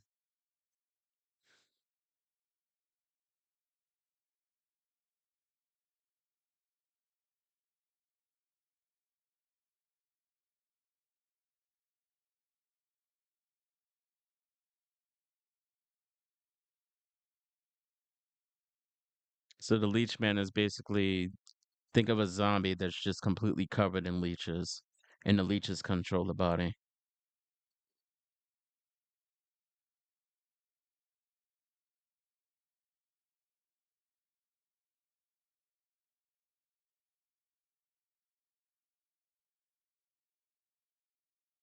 Jeez, worst timing.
Yeah, so the Leech Man in this particular scenario, the Leech Man is basically the beginning stages of what the Stalker enemies look like. When I say Stalker enemies, those are basically the enemies in horror games that constantly follow you.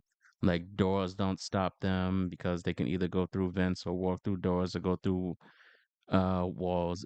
Think of like the tyrants in the Nemesis from the old Resident Evil games, or think of your favorite horror game where you have a monster that's just constantly following and constantly stalking you. That's basically what stalking enemies are in horror games. So the Leech Man is like the beginning stages of what it was like to deal with like a stalker enemy, to where every room you go in, it would inevitably find you, and it would either come in through doors or coming through vents, and it was following you. But there were ways for you to lure it. I mean, lure it, which were blood packs that you would find in the hospital. And when you drop the blood packs on the floor, it would attract the leech man into that room. So that's basically what he did just now was there's a furnace in the room and he dropped the blood pack into the room and the leech went immediately to the blood pack. and he locked it into the furnace, and now he's cooking it.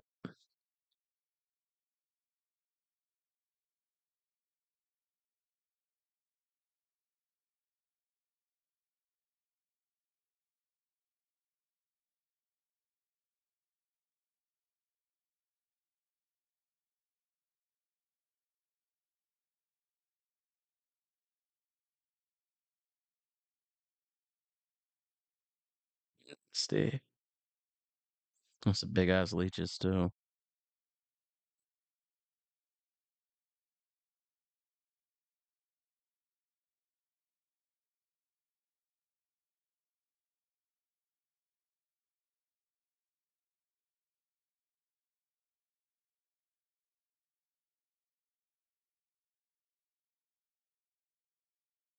Yeah, so this is another byproduct of the game.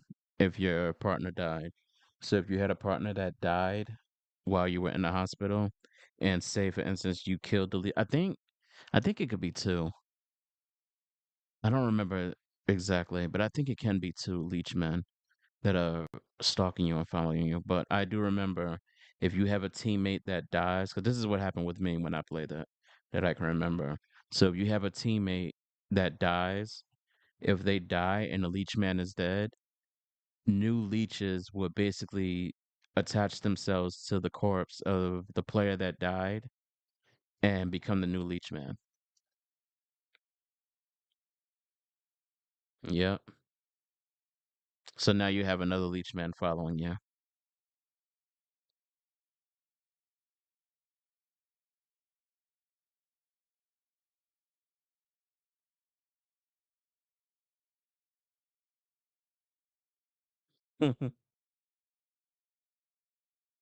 No, she doesn't die.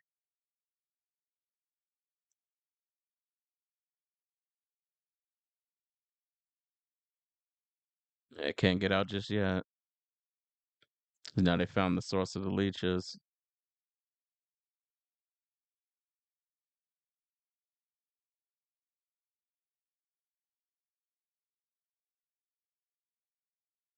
One big ass leech.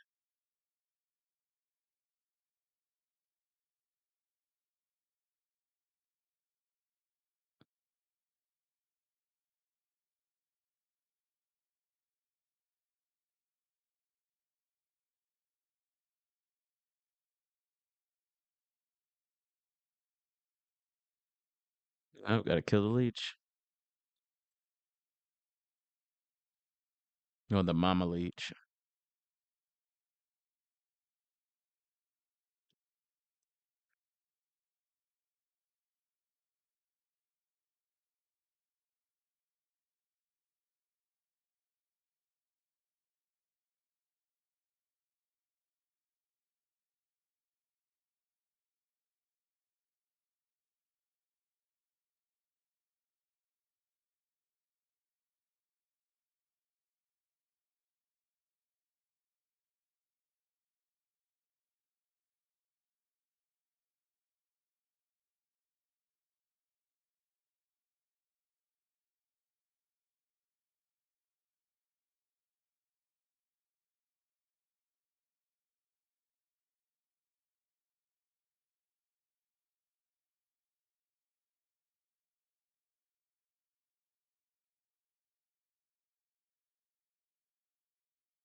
So they cut that short.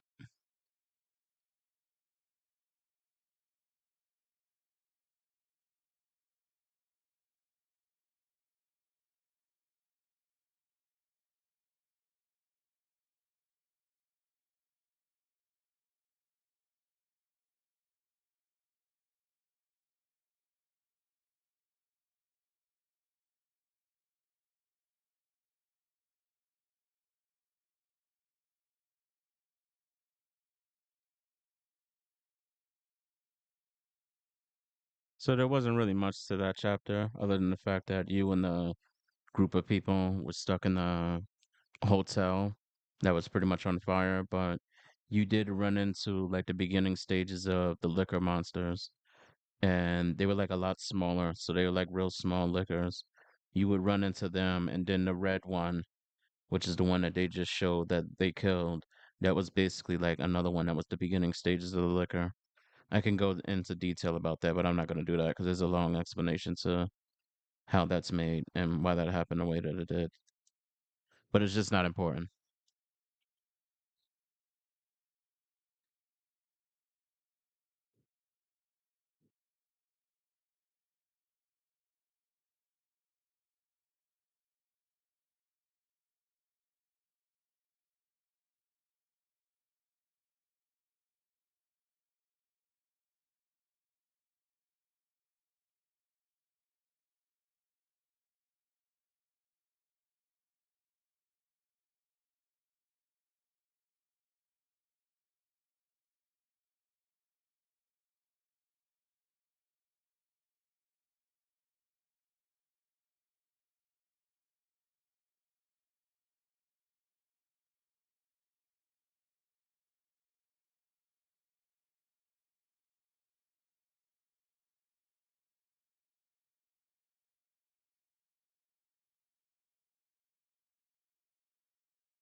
Daylight.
New Tyrant.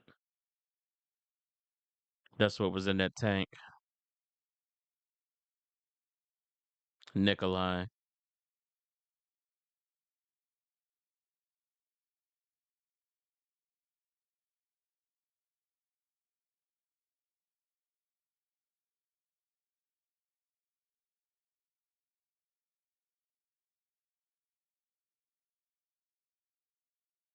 Damn.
he was hard as fuck to fight.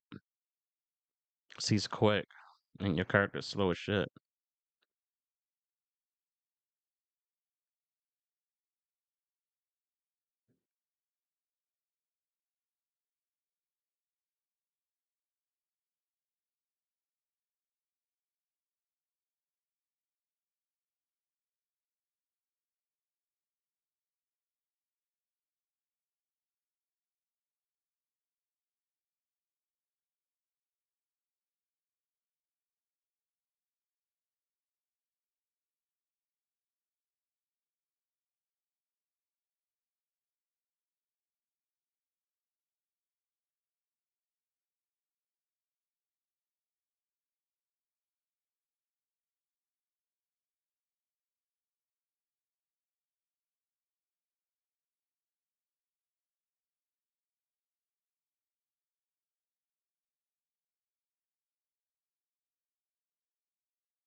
Mm.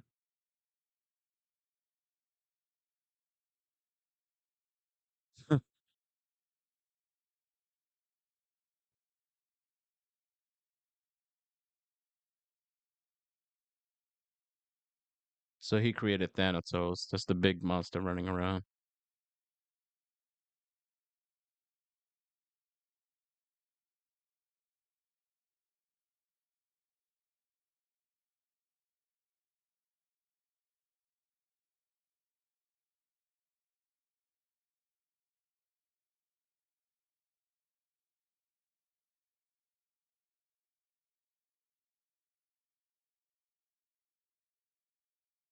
Ooh, Nikolai kills him.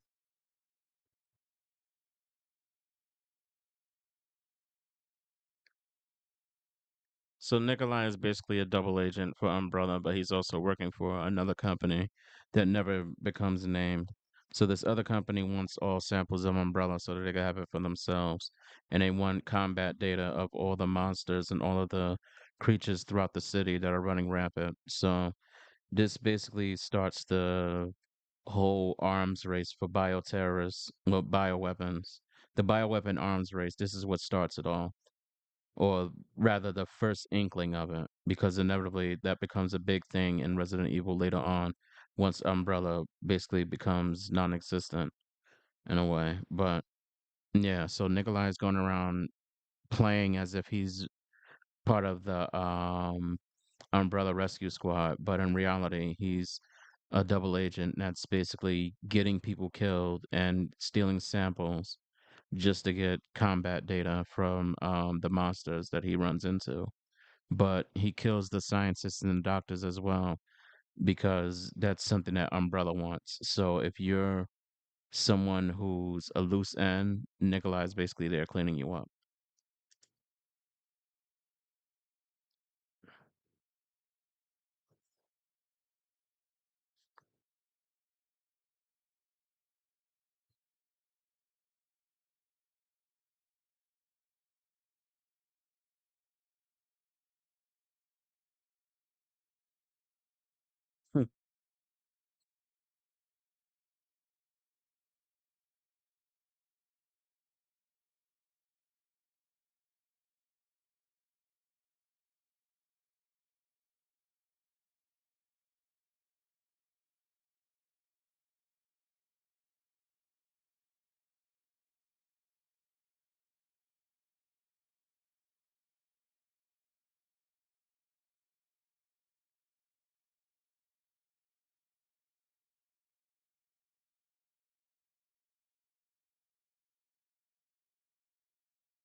Yeah. By this time, Thanatos is mutated.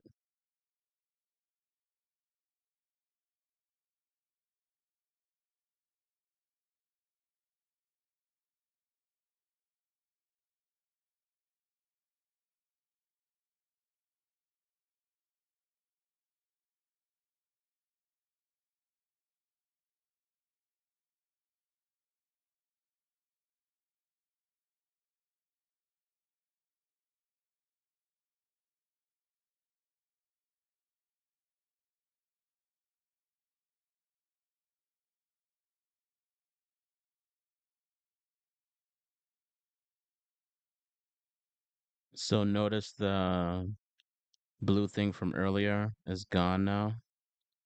The thing that was showing the mutations. That's because the daylight that I think at this point they take daylight, and daylight pretty much eliminates any possibility of them being infected with the T virus. So that's basically what it is. The daylight was a cure for the T virus, and it stops anyone from being able to get infected. So it kind of clears out the system and puts a shield around them so where they can't be infected.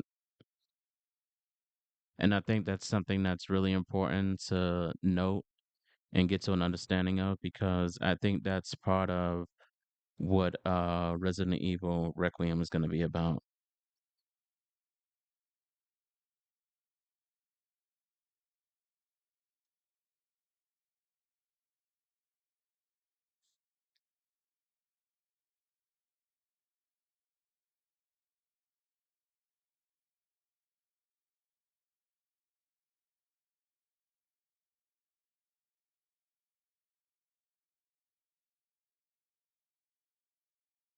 Oh, they used it on him.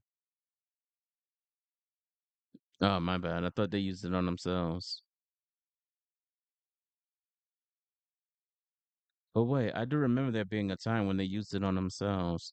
Hold on, let me look that up. Mm, mm. This is when the U.S. government sterilizes the city. So they realize it can't be saved, so they blow it up.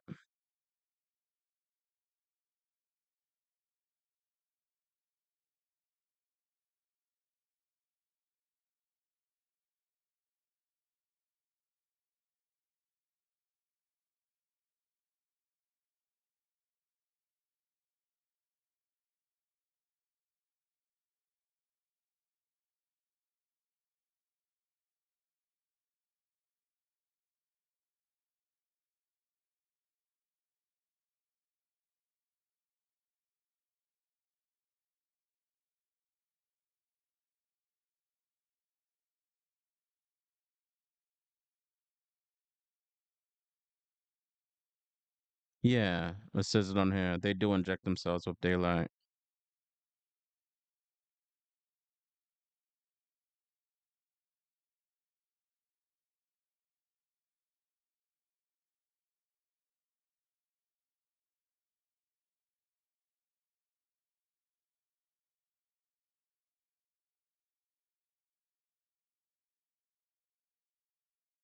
Well, this is retconned.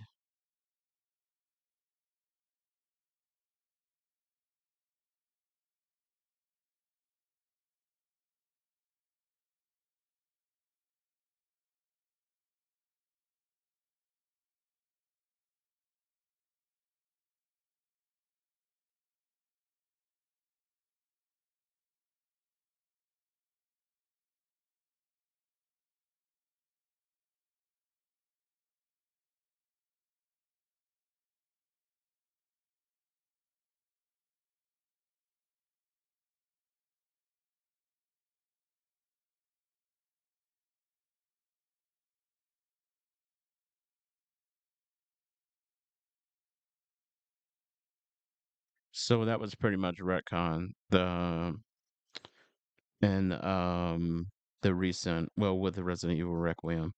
Because in Resident Evil Requiem, it shows that the city was blown up, but it wasn't completely demolished. It's still a city. It's just a city that's pretty much destroyed and burnt to a crisp in a way. But yeah, so they kind of retcon the fact that the city was completely destroyed, like it's showing on here. But I think something that they are gonna go off of for Resident Evil Requiem is this in particular, because there's one more thing I'm gonna watch after this, which is the latest trailer that they did have for Resident Evil Requiem, and it kind of pinpoints to this scene in particular. Like they don't say who or what these people are, but they pretty much went back to Raccoon City and continued experimentation.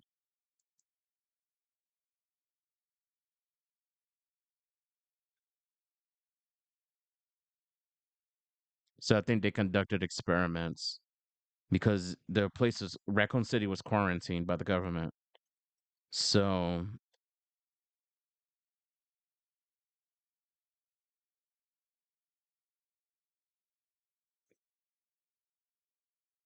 yeah, so I think they continued to conduct experiments in Raccoon City because it was quarantined by the government. So nobody could really go there and do anything or find out they were doing anything. But I don't think this was Umbrella. So my assumption and my pretty much prediction is that this is going to be linked to Resident Evil Requiem, to where it's going to be it's going to follow off of this because Outbreak was originally retconned itself, like it wasn't considered canon. But now that Alyssa is in Resident Evil Requiem, it pretty much makes Outbreak canon in a way. But I don't know how much of it is going to be canon to the story, but you'll see what I'm talking about when I watch the matter of fact, let me watch it now. Yeah, let's go to it now. So we can watch that trailer and you'll get an understanding of what I'm talking about.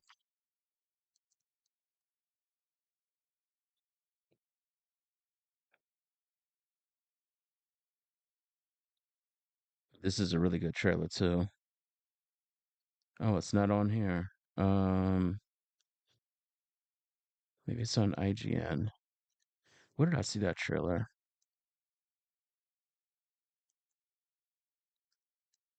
I think I watched it on IGN.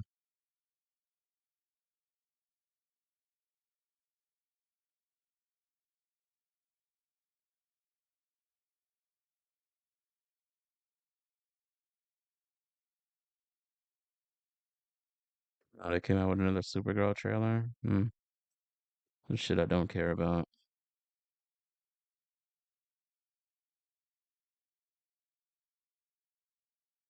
Okay,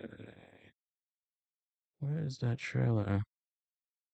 I'm surprised it's not on the Resident Evil site.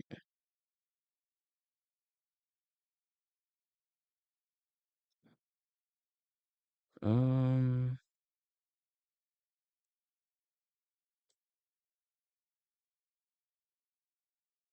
let's just go through here. Maybe I'll find it like that. Yeah, here it is.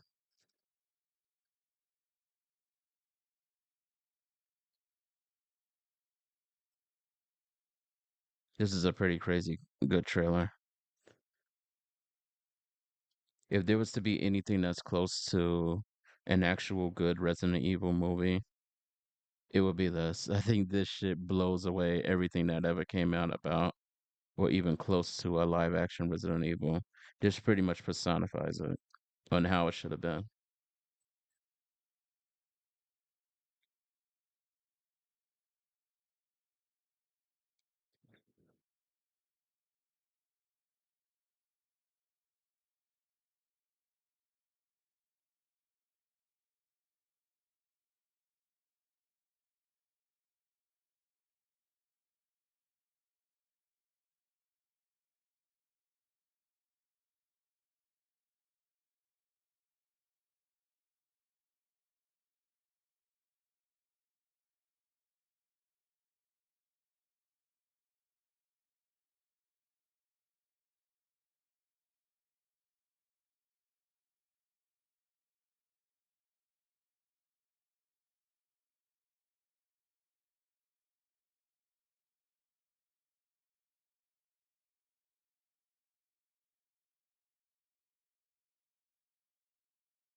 Outbreak. Basically, Resident Evil Outbreak.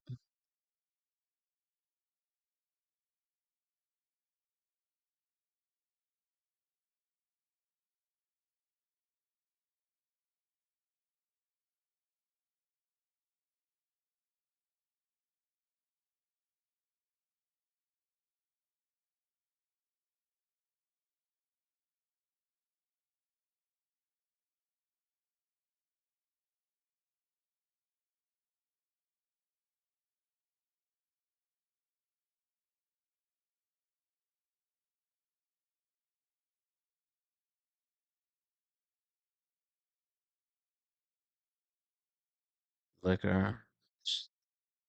Worst monster to run into.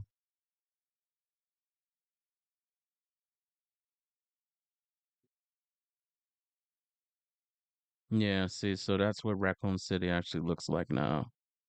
It's not just big puddles of explosions. It's actually still a city. Just most of it's wiped out.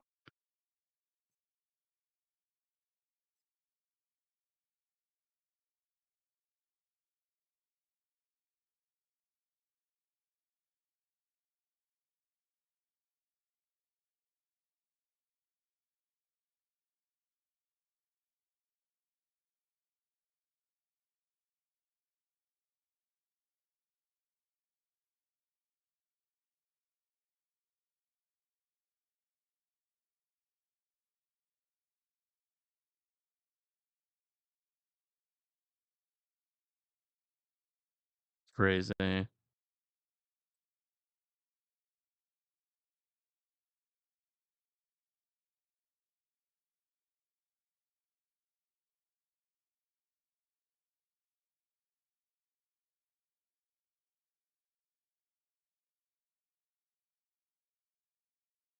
Yeah, so that's why I say this is probably connected to this. And this is probably the aftermath of what we just saw because I think what they did was they went down there and they completely cleared out Raccoon City and all of the monsters that probably still existed in the city. And they pretty much took over and turned it into their research facility. Now, who is it is the question because I highly doubt it has anything to do with Umbrella. I think it's probably remnants of Umbrella that pretty much continue to work and continue to do experiments, but that part I do think is what they changed. I don't think it has anything to do with Umbrella.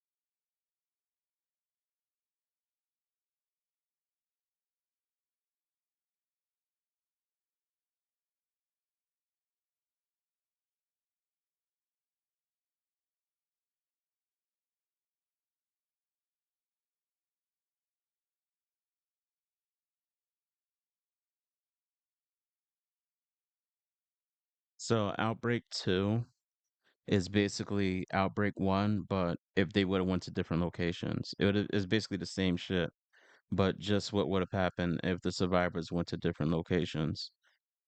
So it's not a continuation or early stages of the game. Like no, Outbreak File 2 is basically if the survivors went to these locations instead of the locations that they went to in the first one. But it's pretty interesting where they go to. Like this one right here is the zoo. So you'll see how crazy a lot of this shit is because it does get crazy. The locations that they actually go to.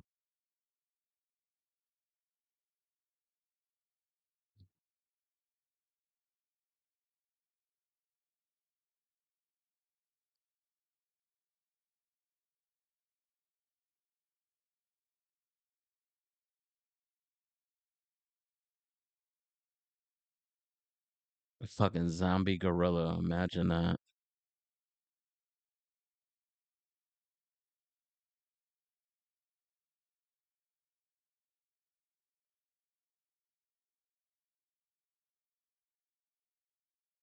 Hey, all right, get back to Resident Evil, man. You might want to hear that shit. Fucking zombies. What's that? A rhino?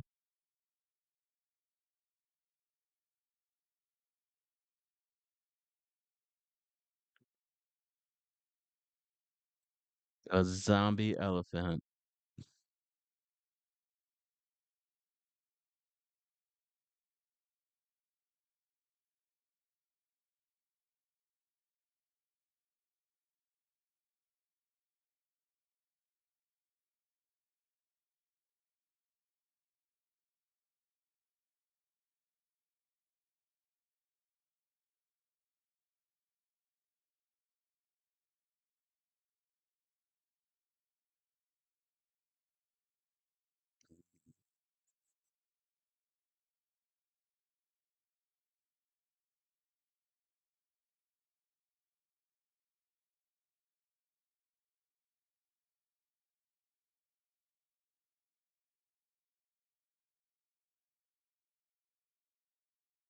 Yeah, the AIs in this game was horrible.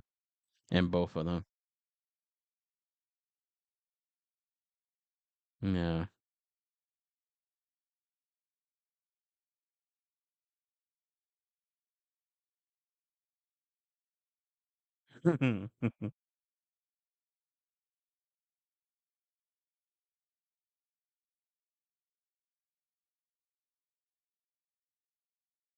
Imagine this shit. A fucking zombie elephant, bro. Hell no.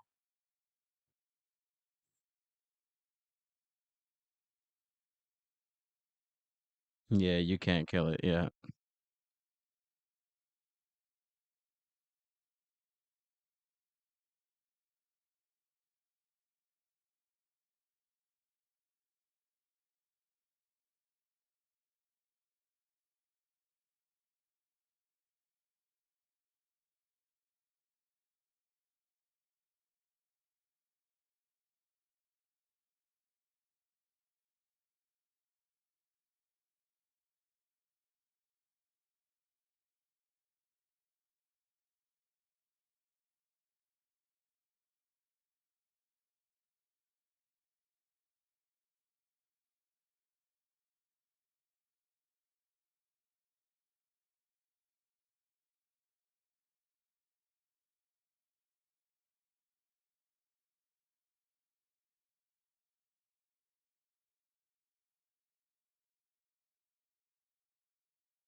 Fucking zombie lions. And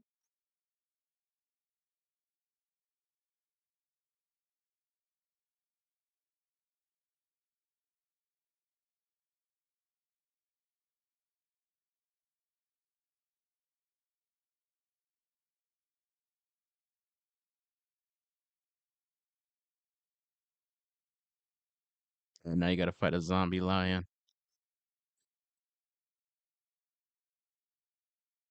And this bitch was buff as fuck. It took so much ammo to kill this asshole.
Yeah, good point.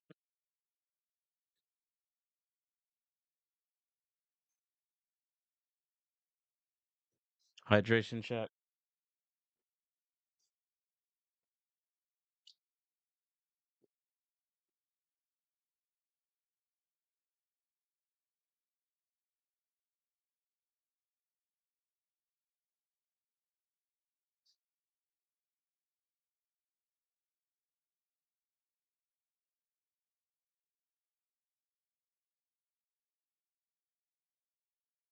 A helicopter full of civilians crashed.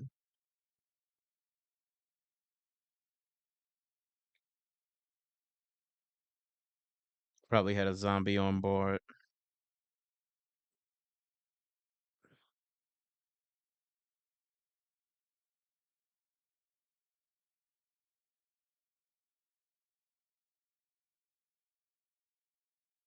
Hmm.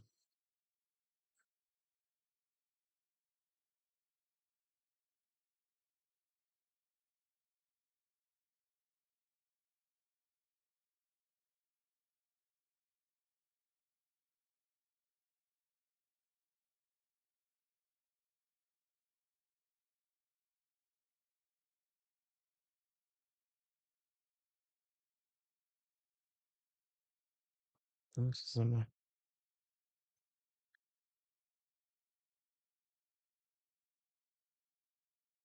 oh, okay.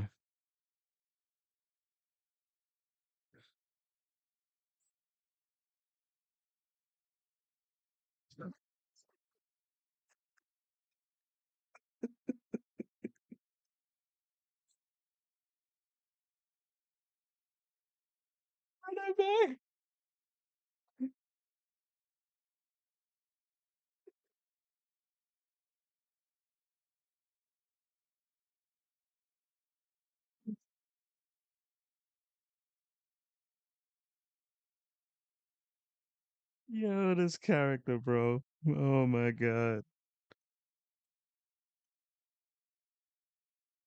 He was like the least used character of everybody. Nobody used to use Jim. Because basically, it wasn't what he said. Like when you jump on the floor, it's because he's in the subway system that his infection skyrockets. No, that was so every character in the game has a special ability or something special about them.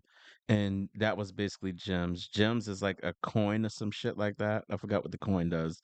But his special ability was play dead. So he that's why he said good night. He jumps on the oh my god, it's stupid ass character. But basically, he jumps on the floor and he plays dead. How well it works, I have no idea. I've never seen nobody use it, and it was actually useful. But when you do the play dead, his infection rate skyrockets. So he was terrible. He was a shit character. Nobody liked using him.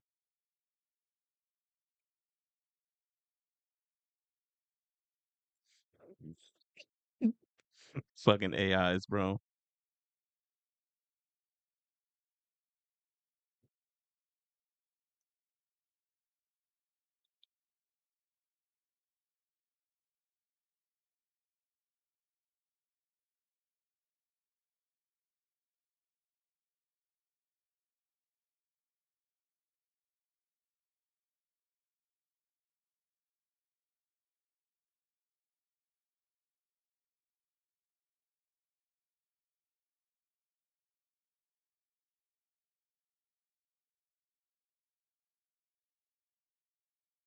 Damn, that ain't no zombie.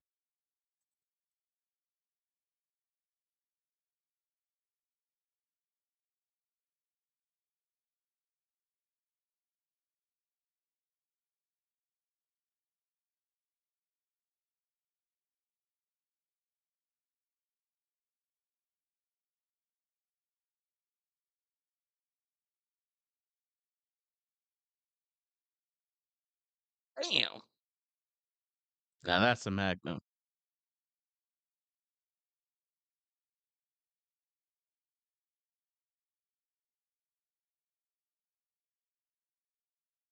Never that simple.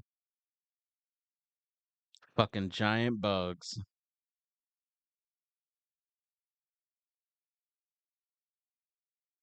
Then it's a flea. That looks like a mutated flea.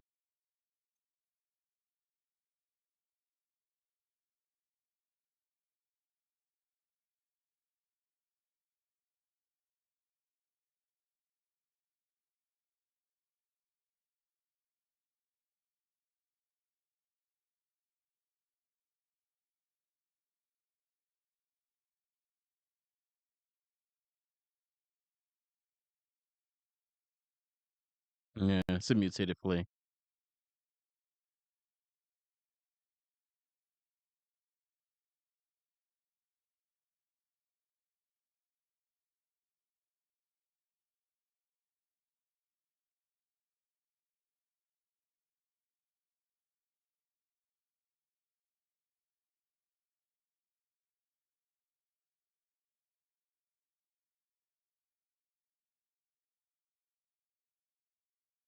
Yeah, I remember that stage. That stage wasn't too bad. It was kind of tedious though.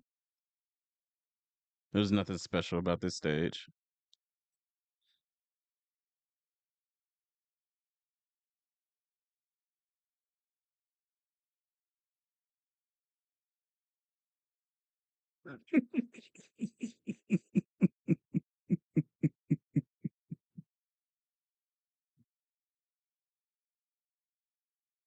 Fucking gem, bro. Man, let me see that shit again. I gotta hear that again. That shit was funny as hell, bro.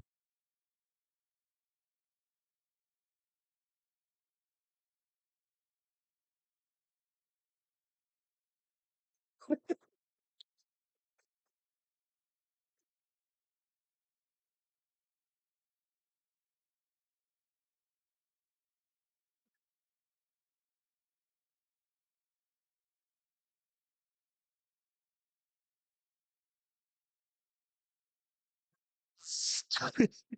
Fucking so stupid, bro. Stupid as character. So fucking stupid, bro. Just stupid.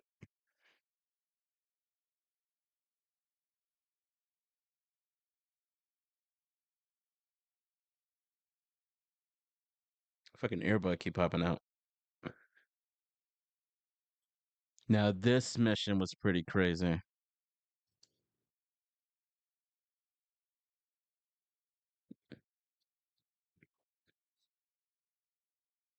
This is where it all began.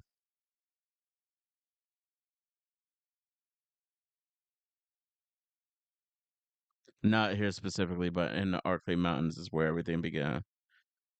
The initial spread.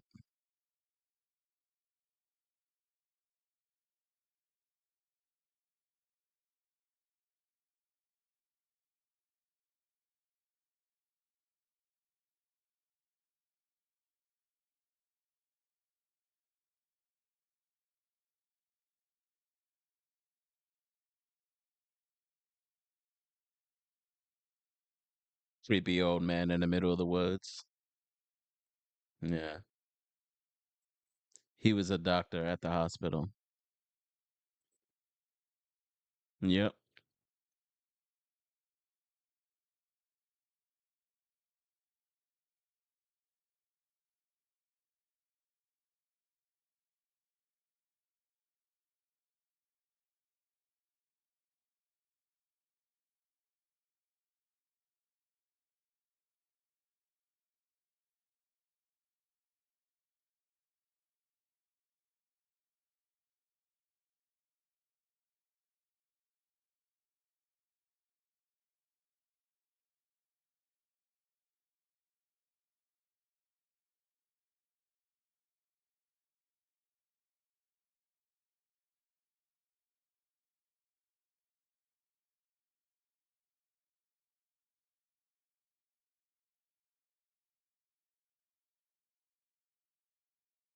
Mm-hmm.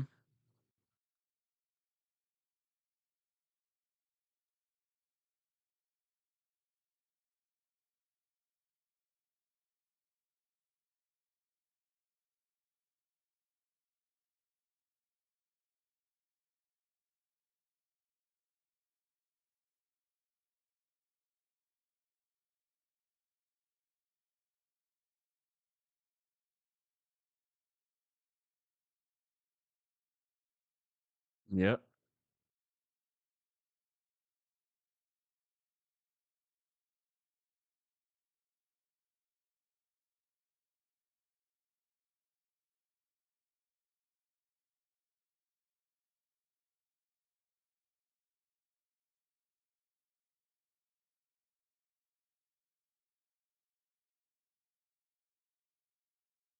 Mm.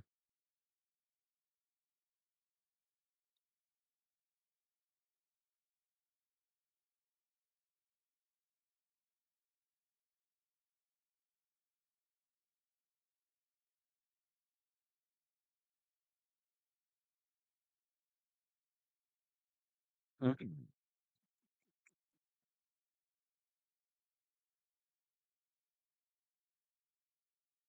Buff as fuck.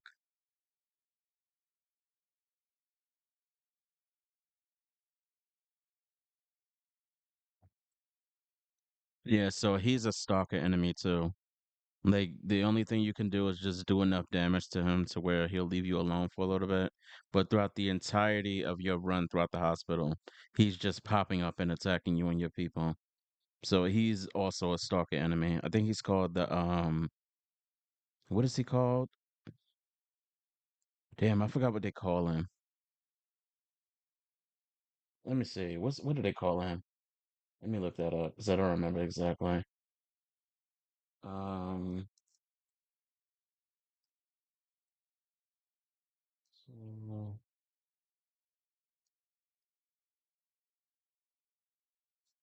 was it X-Man?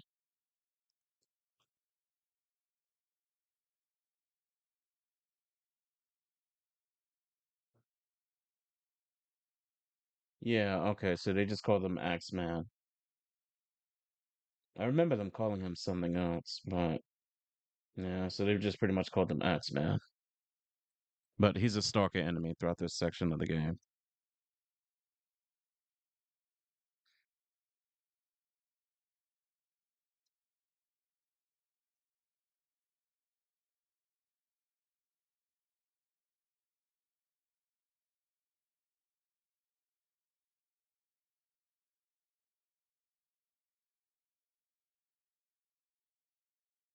Mm.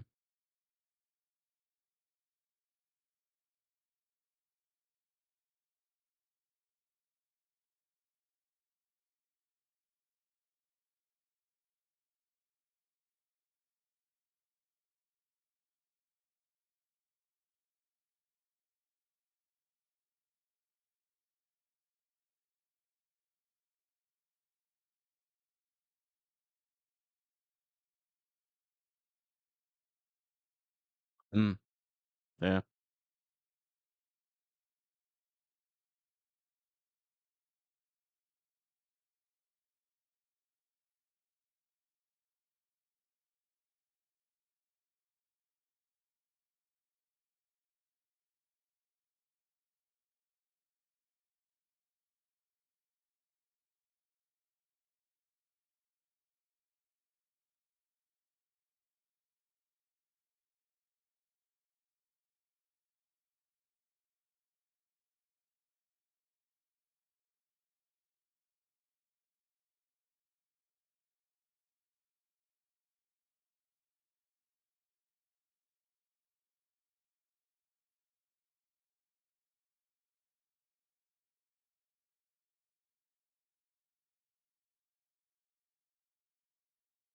What was that one?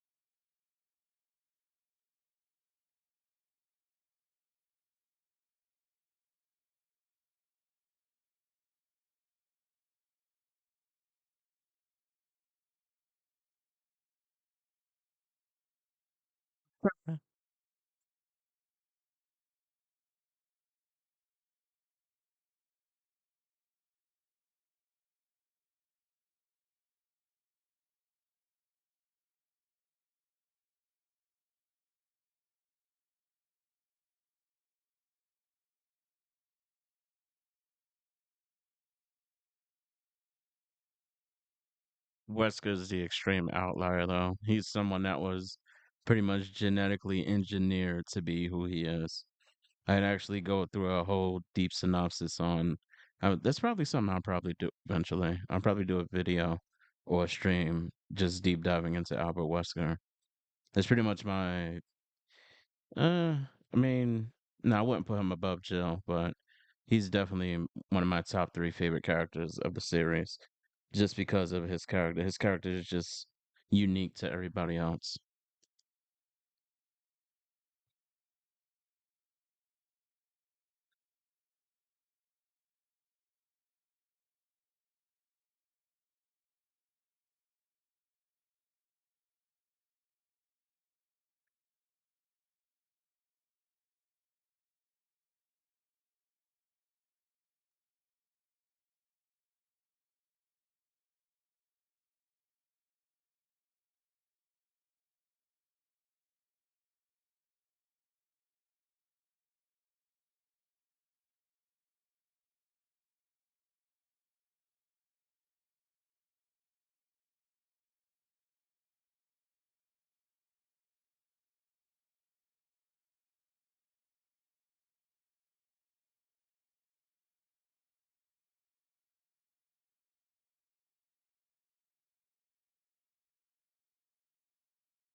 Yeah.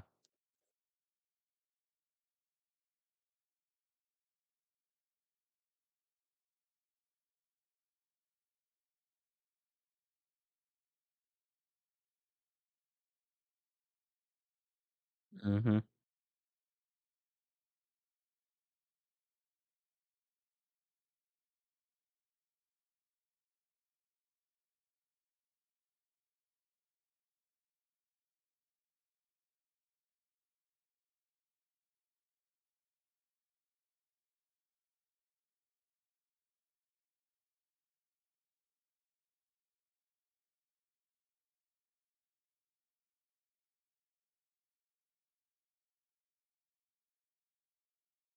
Mm,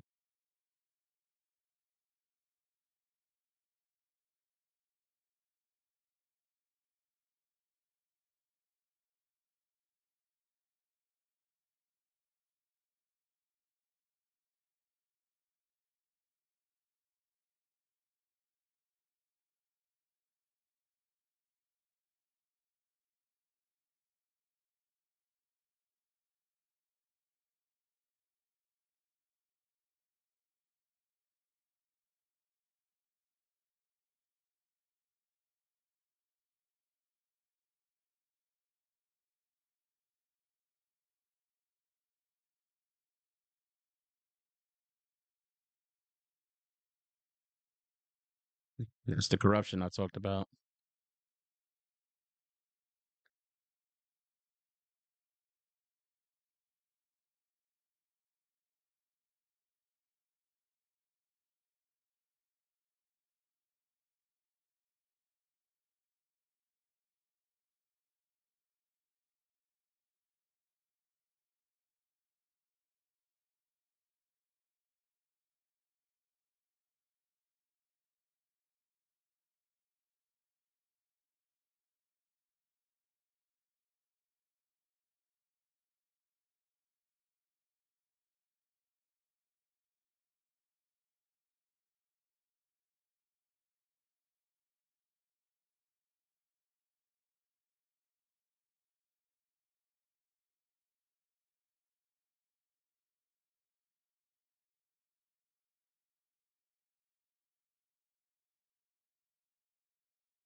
Yeah.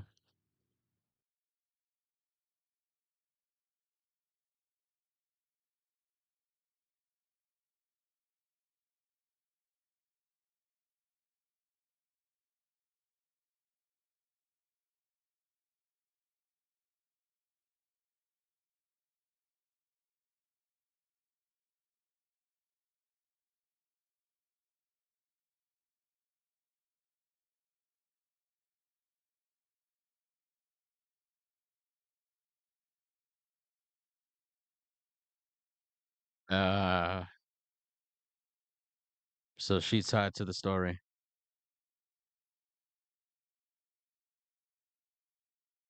Yeah.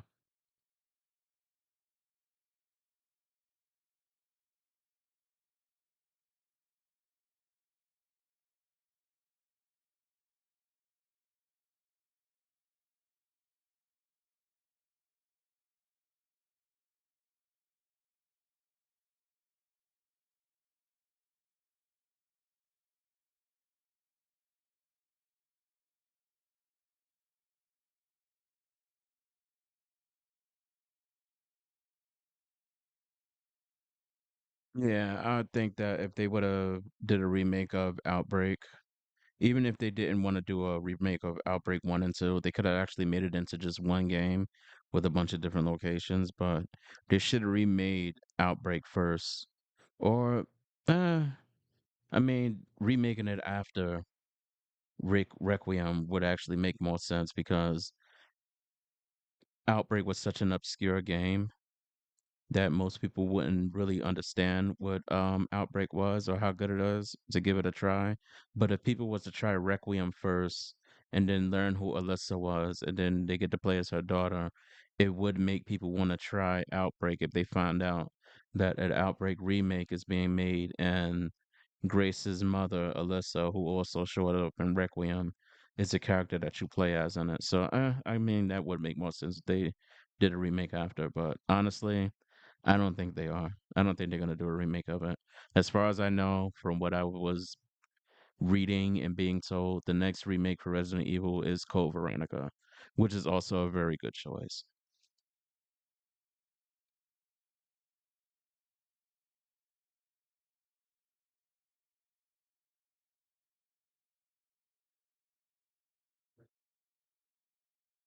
Yeah, no, they're not. Those are two different last names.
So that's pretty crazy, but I guess I'll look into it more because I never really looked into the story of this. So his wife was dying with what we believe is was cancer. So she was dying. He was working for Umbrella. Umbrella was running experiments in this hospital, and he was taking payments by injecting patients with it to see how they would react to it. Experimental drugs, but we already know what it is with Umbrella. It's just T virus infections, but he injects his wife with the T virus. But I'm guessing that was his wife that we seen eating someone. But I'm curious, like, did she die as a zombie or did she become the plant? Because they're not really saying how the fuck did the whole plant thing happen, and why does he believe this plant is his wife? That part I don't understand yet.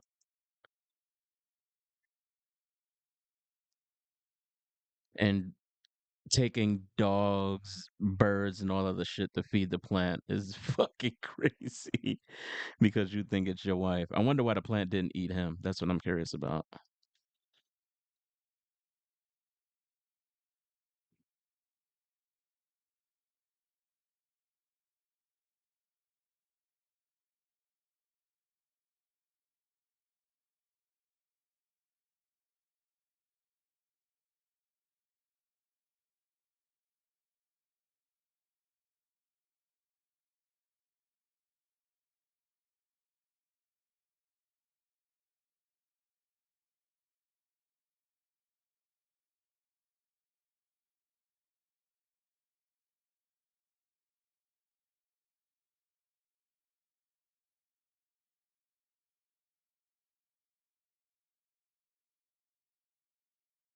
Holy shit.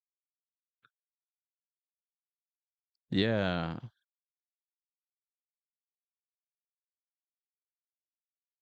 What the fuck?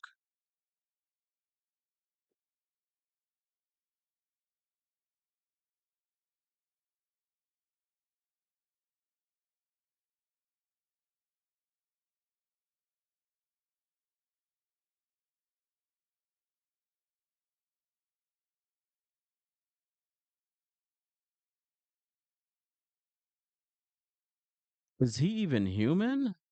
That's the part I don't understand. Oh, that's the old man. Yeah.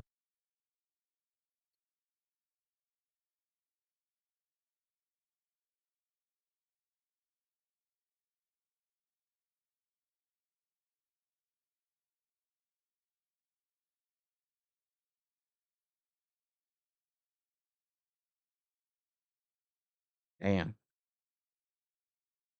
So she was the plant. Wow.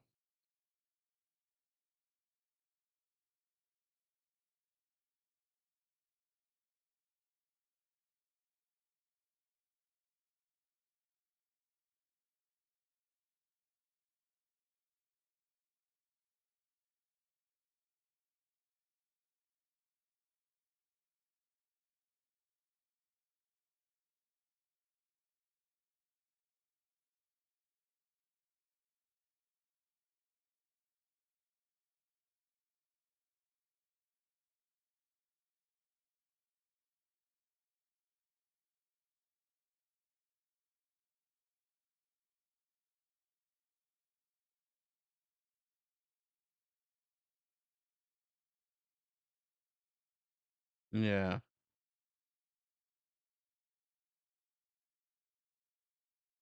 Mm-hmm.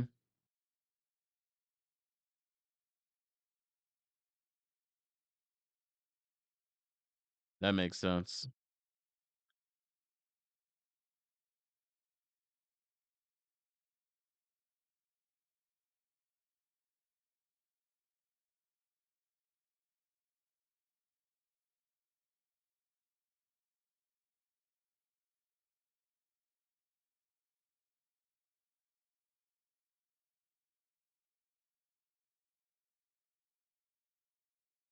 Yeah.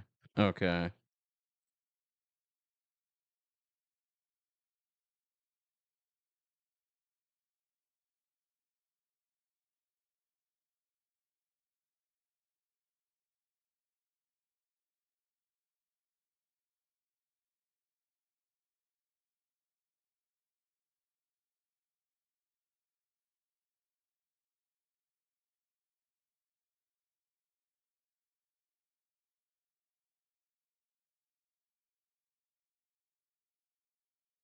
Yeah, he's gonna feed him to Dorothy. But that's the thing about that, though. So that doesn't make sense from what he just said. Because that is sort of reminiscent to. So the original Leech monster was from Resident Evil Zero, and basically what it was, the Leech monster in the original Resident Evil Zero was sentient. It was like a sentient leech that was infected with the T virus, but it became symbiotic with the doctor that was creating it. So when the doctor was murdered, the leech pretty much I think it I don't remember, did it take over his body or did it take a form of his body or something like that? Either way, but it became him to where everyone who thought he was dead was seeing him and thought he was still alive. But then at the end of the game, you find out that it was the leech that he was experimenting on and it took his form.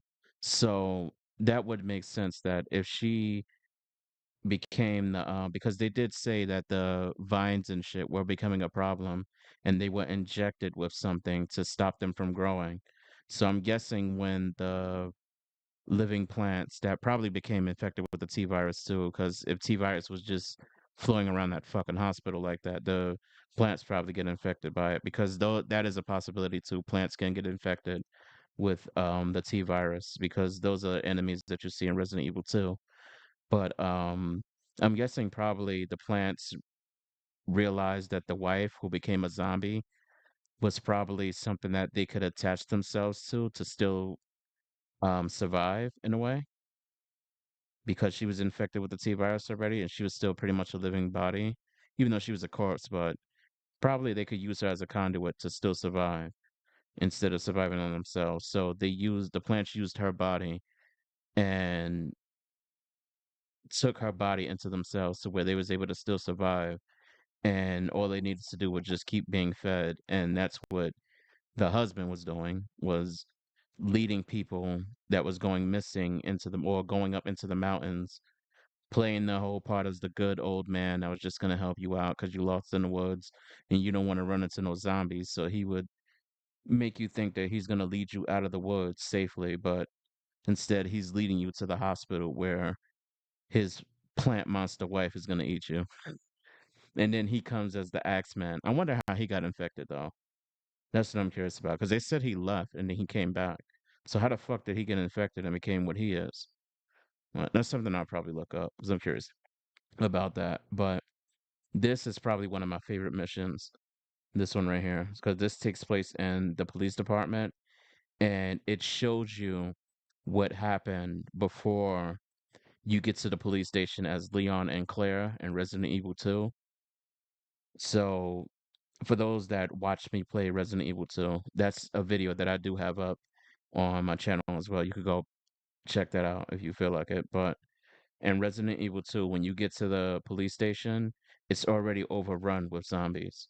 This shows, this mission in particular shows exactly how it happens, how the outbreak spreads throughout the police department, because the police department was originally a place that people could go to for shelter, but it becomes a whole zombie trap eventually.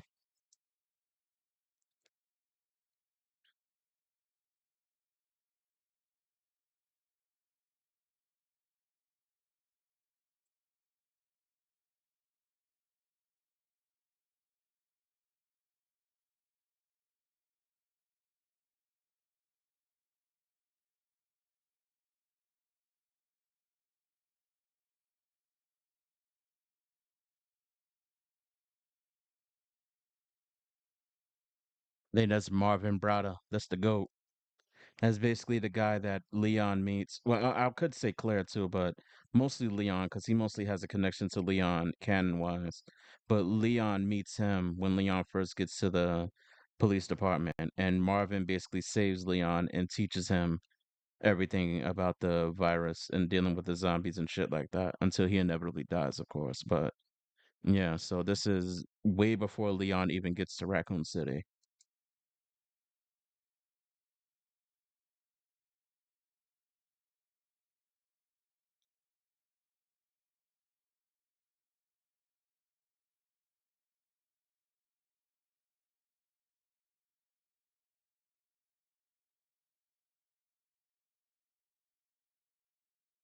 Yeah, that's true. I forgot about that.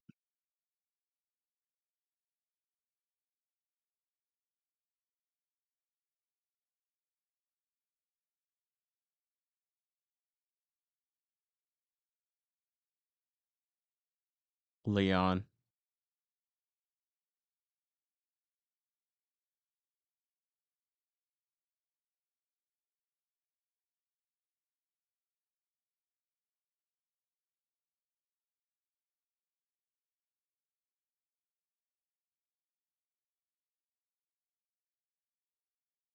Yeah.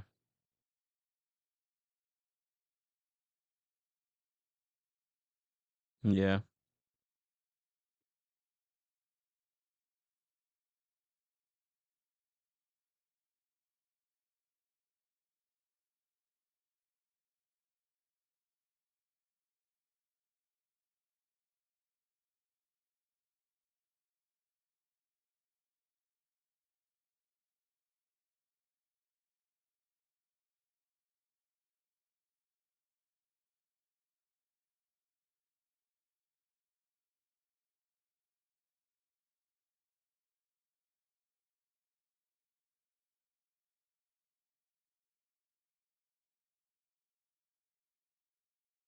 Yeah. That shit was so fucking annoying.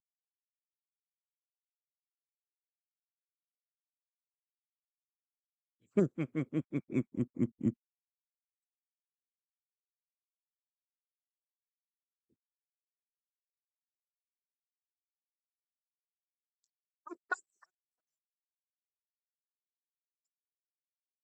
don't play Marvel Rivals, but I get it though. Always got that one person on your team that wants the lone wolf shit.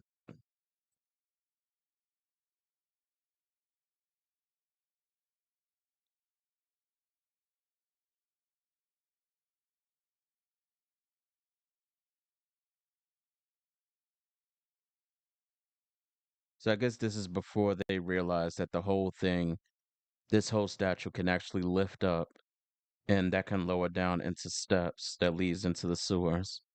I think honestly, if they would have reached the sewers this early before the virus spread as much as it did, they probably could have escaped altogether. But they probably didn't know about that because I think that's a secret entrance that leads directly down into the lab.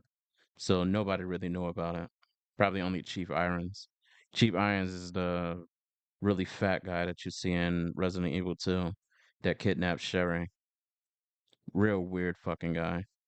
But he's very corrupt and works for Umbrella. But of course, the police station, nobody knew.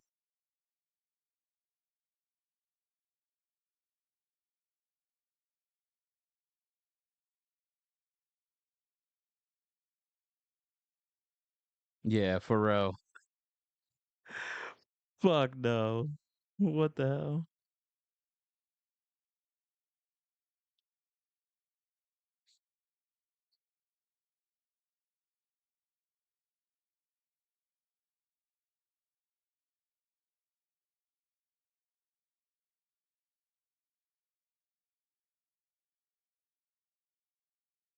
He gets bent.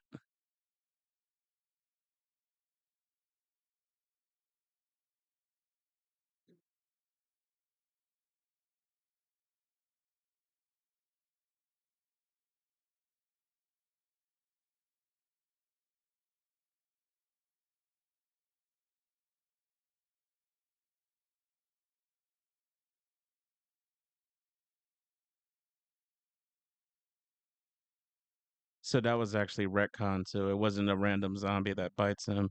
It was actually another cop named Brad that bites him. And it actually makes more sense when they show how he exactly gets bit in the remake because they basically show that Brad is just in the beginning stages of becoming a zombie and he actually says something to where it makes it seem like he's still there, he's still intelligent. So it makes Marvin freeze out of surprise and the Brad zombie gets the jump on him because it's so close to him and it lunges at him when he's surprised by it and it bites him.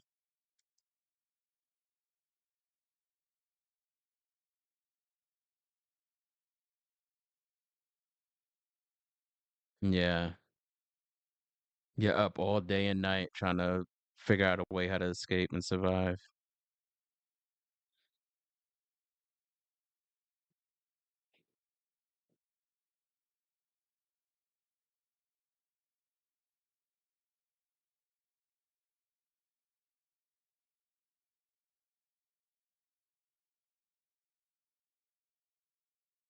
Well,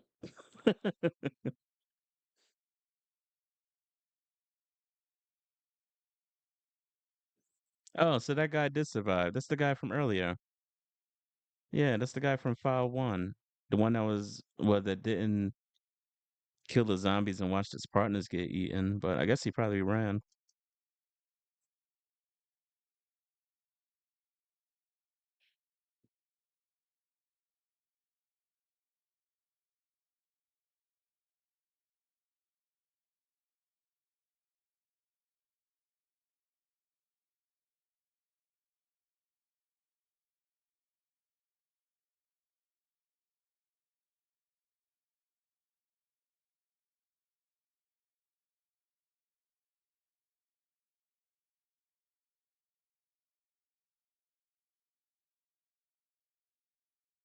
And Marvin's the goat. He knew he was infected, so told them to just go.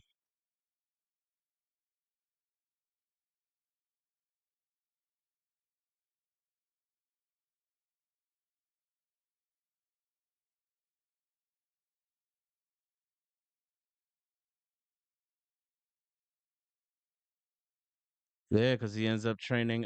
Wait, was that Leon? I wonder if that's supposed to be Leon.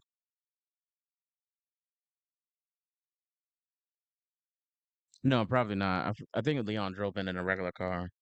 I think so.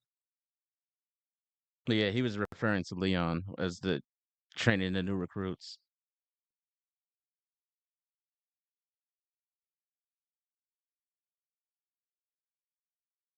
Yeah, so that's when we meet him, and he's pretty much half dead. Yeah, he did.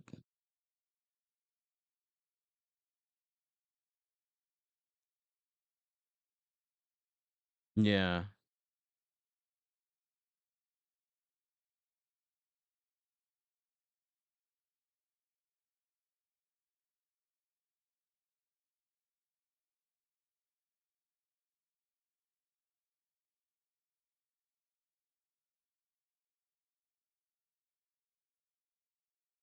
Steve is.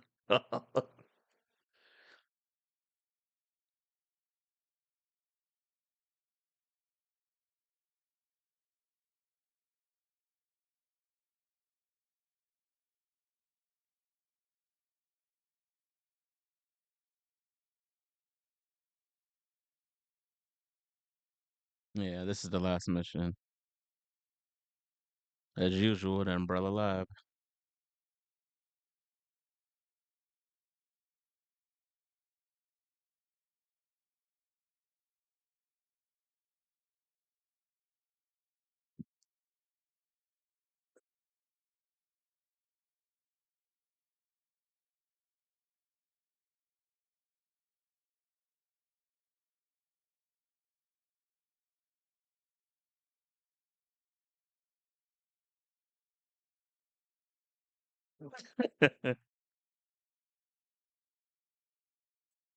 I'm a low key assassin.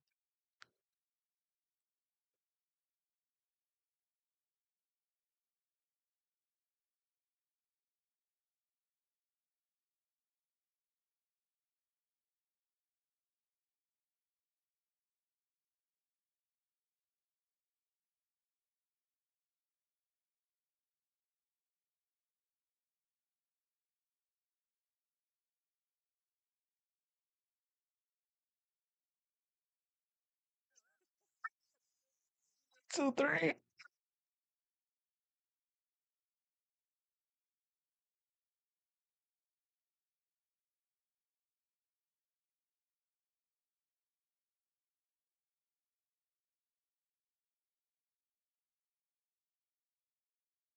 Yeah, we are. That movie was sick.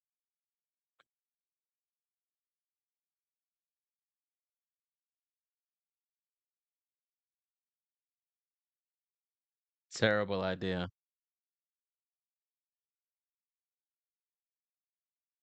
Terrible idea.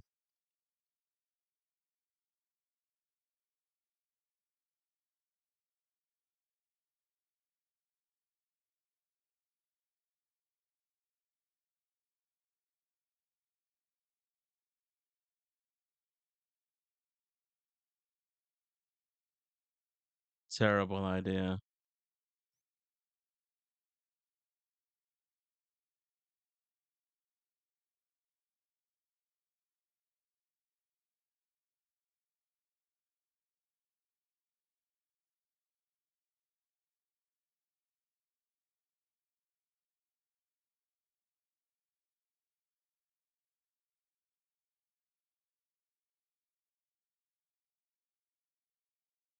Mm.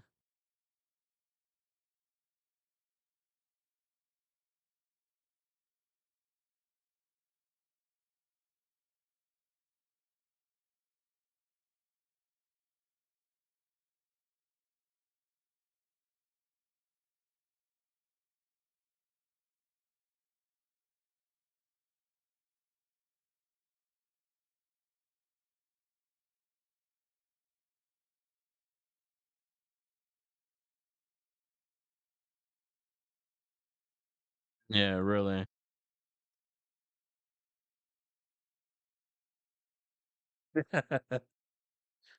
Facts. Yeah.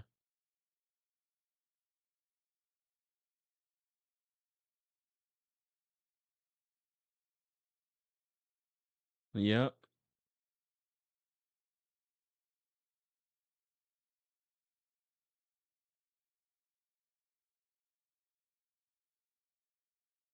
Mhm.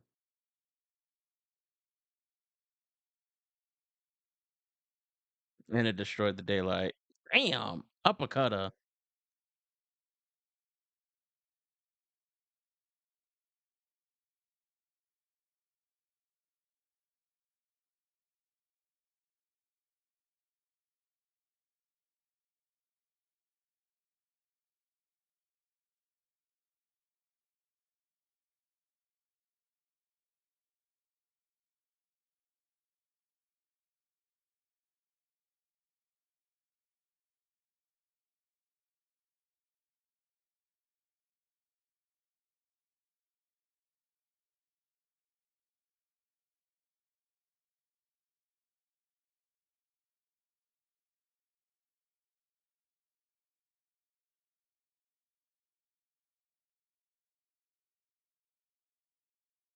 Surprised she's still alive. He uppercut the shit out of her.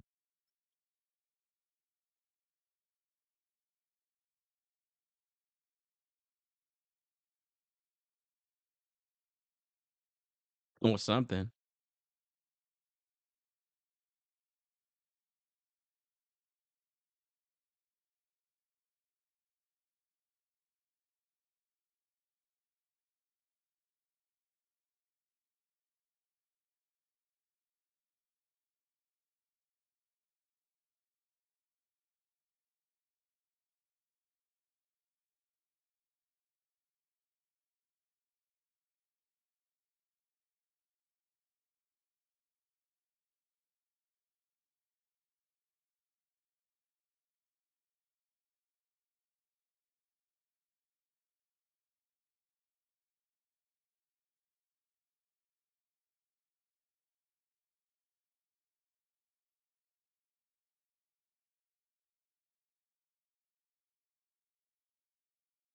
Oh shit.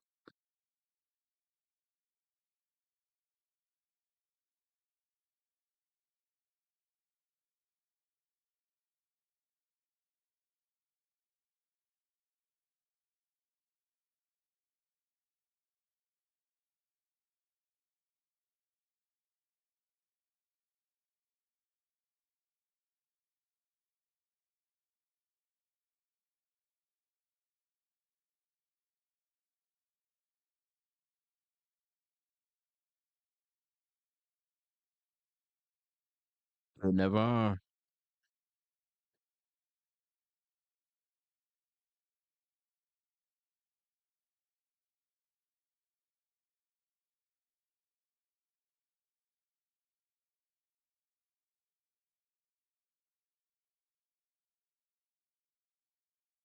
Now he mutated.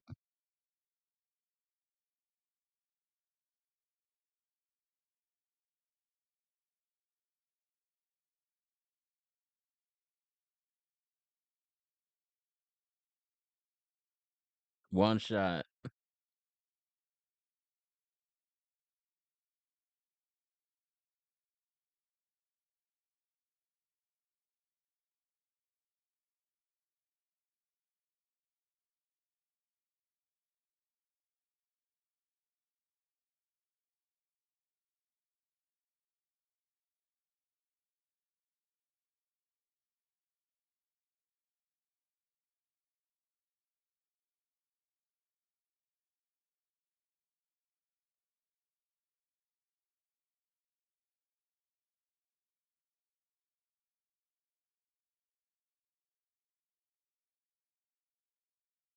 Mm.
Yeah, they would. It's too dangerous.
No, get up out of there.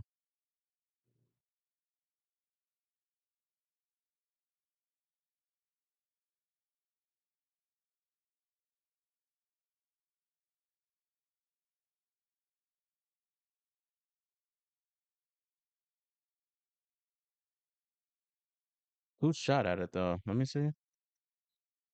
I didn't see it.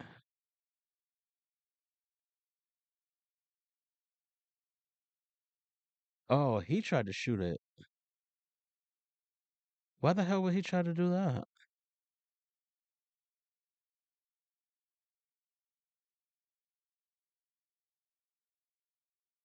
Hmm. Weird.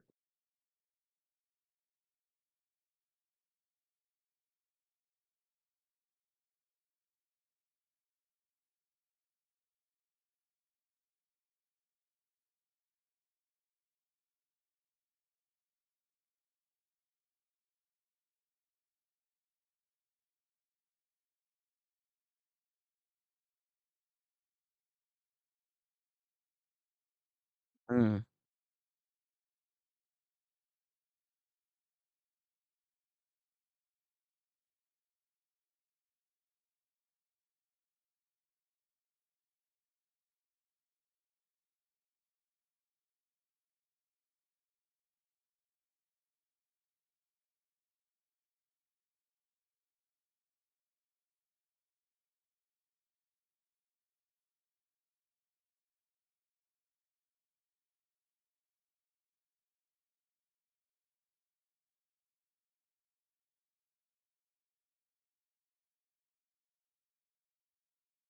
Oh.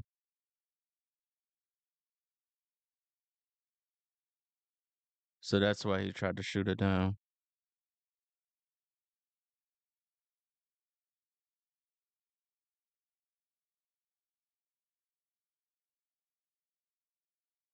Okay, so Rodriguez was the guy, the helicopter pilot, who was waiting for the scientists to come back. So they were trying to steal a container of I guess an umbrella experiment or bioweapon. They were trying to steal that to expose Umbrella, but Umbrella already gave them orders, the people who were already still in the city, to let them know that somebody was trying to steal it. Umbrella be knowing everything, bro. That shit's crazy. But they alerted them, so they started hunting him. And when they seen him trying to leave, they tried to blow him out of the sky. Okay, so that makes more sense now.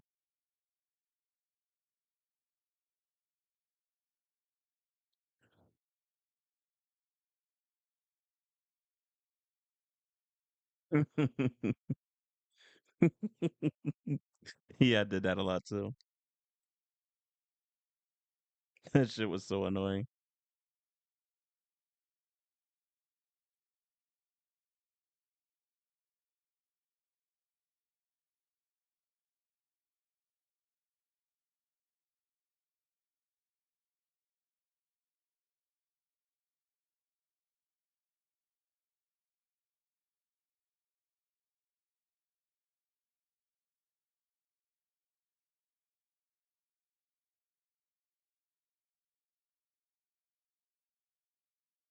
So worse than Tyrant.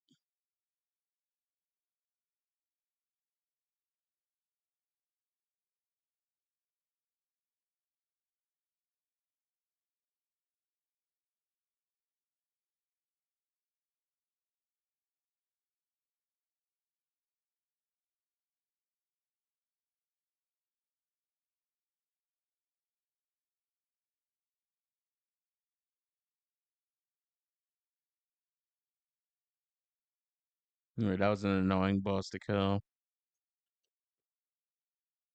The thing it kills you in like 3 hits, and it has a grab move where it could grab you and put you, Mm. put you inside of its body, and your teammate will have to save you.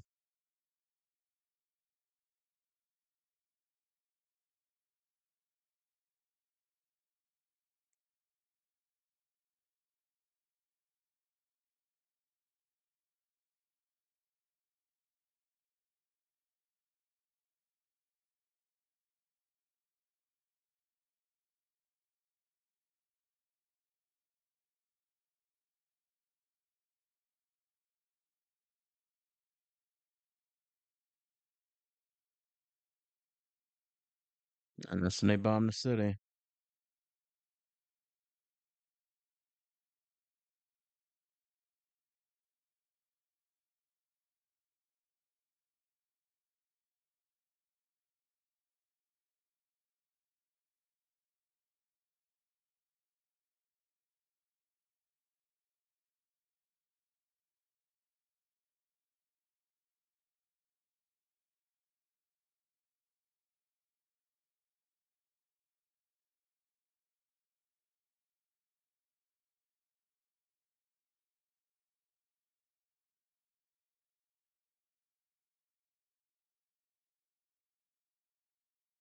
Sad and unfortunate, but I think that's something that definitely had to be done. Just unfortunate the innocents that was still stuck in Raccoon City that just had to die because of it, but they couldn't allow that to spread. They had to contain it the best way they could.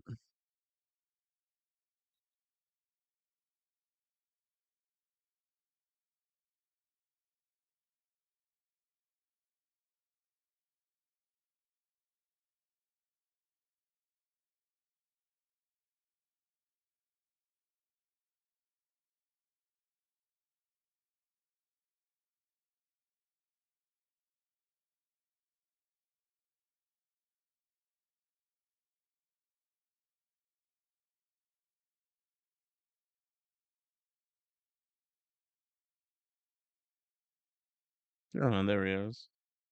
We survived.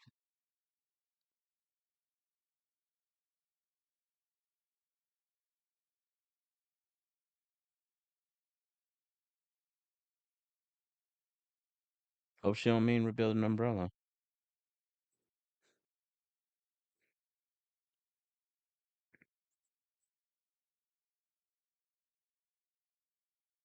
Yeah, so this part in particular right here, this is one of the things that ends up happening. So the Raccoon City incident basically exposed Umbrella for what they were doing. And the US government basically brought them into court and pressed so many charges against them to the point where the entire company was going belly up and all their assets and shit were being taken. So the company pretty much went under after the Raccoon City incident. That pretty much destroyed the company when survive because they was that was another thing that Raccoon City a lot of the games that took place in Raccoon City they didn't really touch down on a lot, but a lot of the times throughout the course of everything that was happening in the city, Umbrella was sending people and sending monsters to silence people. That's where the Nemesis actually came in. Nemesis was basically sent in to kill all the remaining Stars members because the Stars members, which is Jill, Chris, Brad, all of them basically still were survivors of what happened in Arklay Mountains. So the mansion incident, I guess you could say. They were the last survivors of it. Well, Barry too, but Barry pretty much disappears after everything happens. But the Stars members were basically survivors of everything that happened. So they were witnesses. So they sent the Nemesis in to specifically kill them while everything was going on to pretty much cover up any witnesses that could possibly expose them. But of course, we know Jill survives, Chris survives. Chris was already long gone, but Jill survives. Brad dies, of course, because Nemesis kills him. Barry is still alive. But all witnesses that knew and understood everything that happened within the Arklay Mountains, that happened in Raccoon City, at the mansion, anyone and everyone who survived basically testified against Umbrella because Umbrella was originally just a pharmaceutical company. They didn't really dabble in a lot of the well, to the public they didn't. They didn't dabble in anything illegal or anything like that. So when this all blew open and they were exposed, basically the governments across the world basically came down on them heavy and hard. They still had operations around the world still, but it was like loose here and there. Like not too many. They wasn't as powerful as they were anymore. Basically, they basically lost the majority of their power once people started testifying against them. So when they had old employees like Yoko and Linda, who came forth and testified against them, they pretty much buried Umbrella, and that caused the rise of bioterrorism because people who also survived the mansion and the Raccoon City incident. I want to say Honk, Wesker, Ada, when they survived, they took samples, they took experimental data, they took things that they could basically sell to the highest bidder or use in their own, for their own gratification, I guess you could say, because majority of the time they got paid for it. But people like Honk and Wesker, well, no, people like Honk brought it back to Umbrella, the things that he retrieved, which is like the G virus, because he was the only one. So in the very beginning, the soldiers that were killed in the basement, oh well, in the sewer, Hunk was one of those soldiers that survived. Like he was the only soldier that survived canon wise. And he was able to still retrieve a G virus sample and bring it back to Umbrella because that's what they sent them down there to retrieve the G virus. Because the G virus is only in the Raccoon City laboratory. So they wanted that, knowing that well, after they found out William Bergen was gonna betray them, they wanted to get the G virus sample for themselves because he was the only one that had it, because he was the creator. So Honk brought a virus sample back to Umbrella. Wesker took all the data and samples and everything that he could get so that he could take it and basically use it to join another organization that was rivaling Umbrella. Ada was pretty much doing the same. She was basically for hire and getting samples for whoever wanted to buy it. Nikolai, which is the soldier that we seen earlier with the white hair that was going around, um, basically killing people, and the one that shot the thing inside the Thanatos Tyrant's back with the white hair, he was basically going around killing people for Umbrella, but at the same time getting experimental data on monsters and shit so that he could sell it. So basically, everybody was just robbing Umbrella because they knew Umbrella was gonna go belly up once everything got exposed.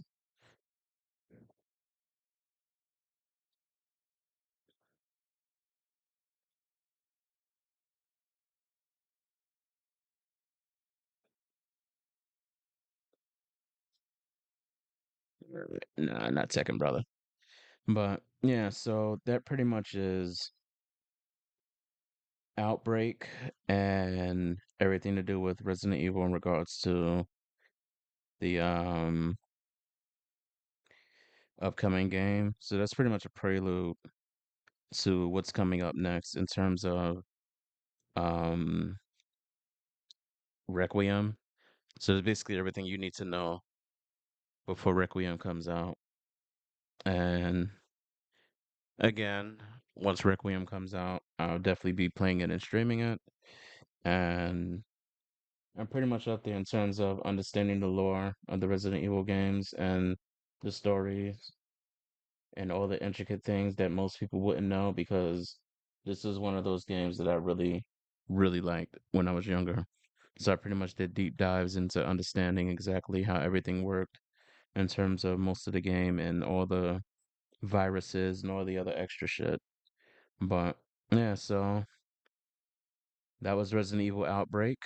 Um, we won't be going back to Resident Evil until after I'm done with the Batman games. So I'm definitely gonna try to get through those before Requiem comes out. I think Requiem comes out at the end of this month. So I'm gonna try to finish Batman before then. Probably not going to because Arkham Knight is really long. That's a long ass game, but I'm gonna try to at least get through Arkham Asylum and Arkham City. So I'll probably be streaming those if not sometime this week, like late night, then probably this weekend. I'll probably finish at least Arkham Asylum, but I don't know. My schedule is up in the air because of work and shit. Matter of fact, no, because I have to work this Saturday. Fuck. I didn't think about that. All right, so I might do a late night stream. I'm not sure yet. I'll try. I'm gonna see. I'm gonna figure it out. But appreciate everybody and everybody that stopped by. I'm a gamer at heart, so anything you want me to play, anything you want me to take interest in, if I can get to it, let me know. Send it to me. Either message me on Discord, message me on Instagram. Every way to reach me is definitely in the it's on my YouTube. Like the links to everything for you to be able to reach me. So if you want me to play something, want me to get into something, send it to me. I might take interest in it and I might give it a try. But for now, it's all gonna be Resident Evil until once I get through Requiem, then I'll be able to try new things. But I'm gonna get through Batman, Arkham Asylum, City, and Night. I'm gonna get through those three. And then Requiem at the end of the month. So appreciate everybody that stopped by. Feel free to subscribe, hit a like button, and I'll catch you guys later, bro. All right. Y'all take it easy, man.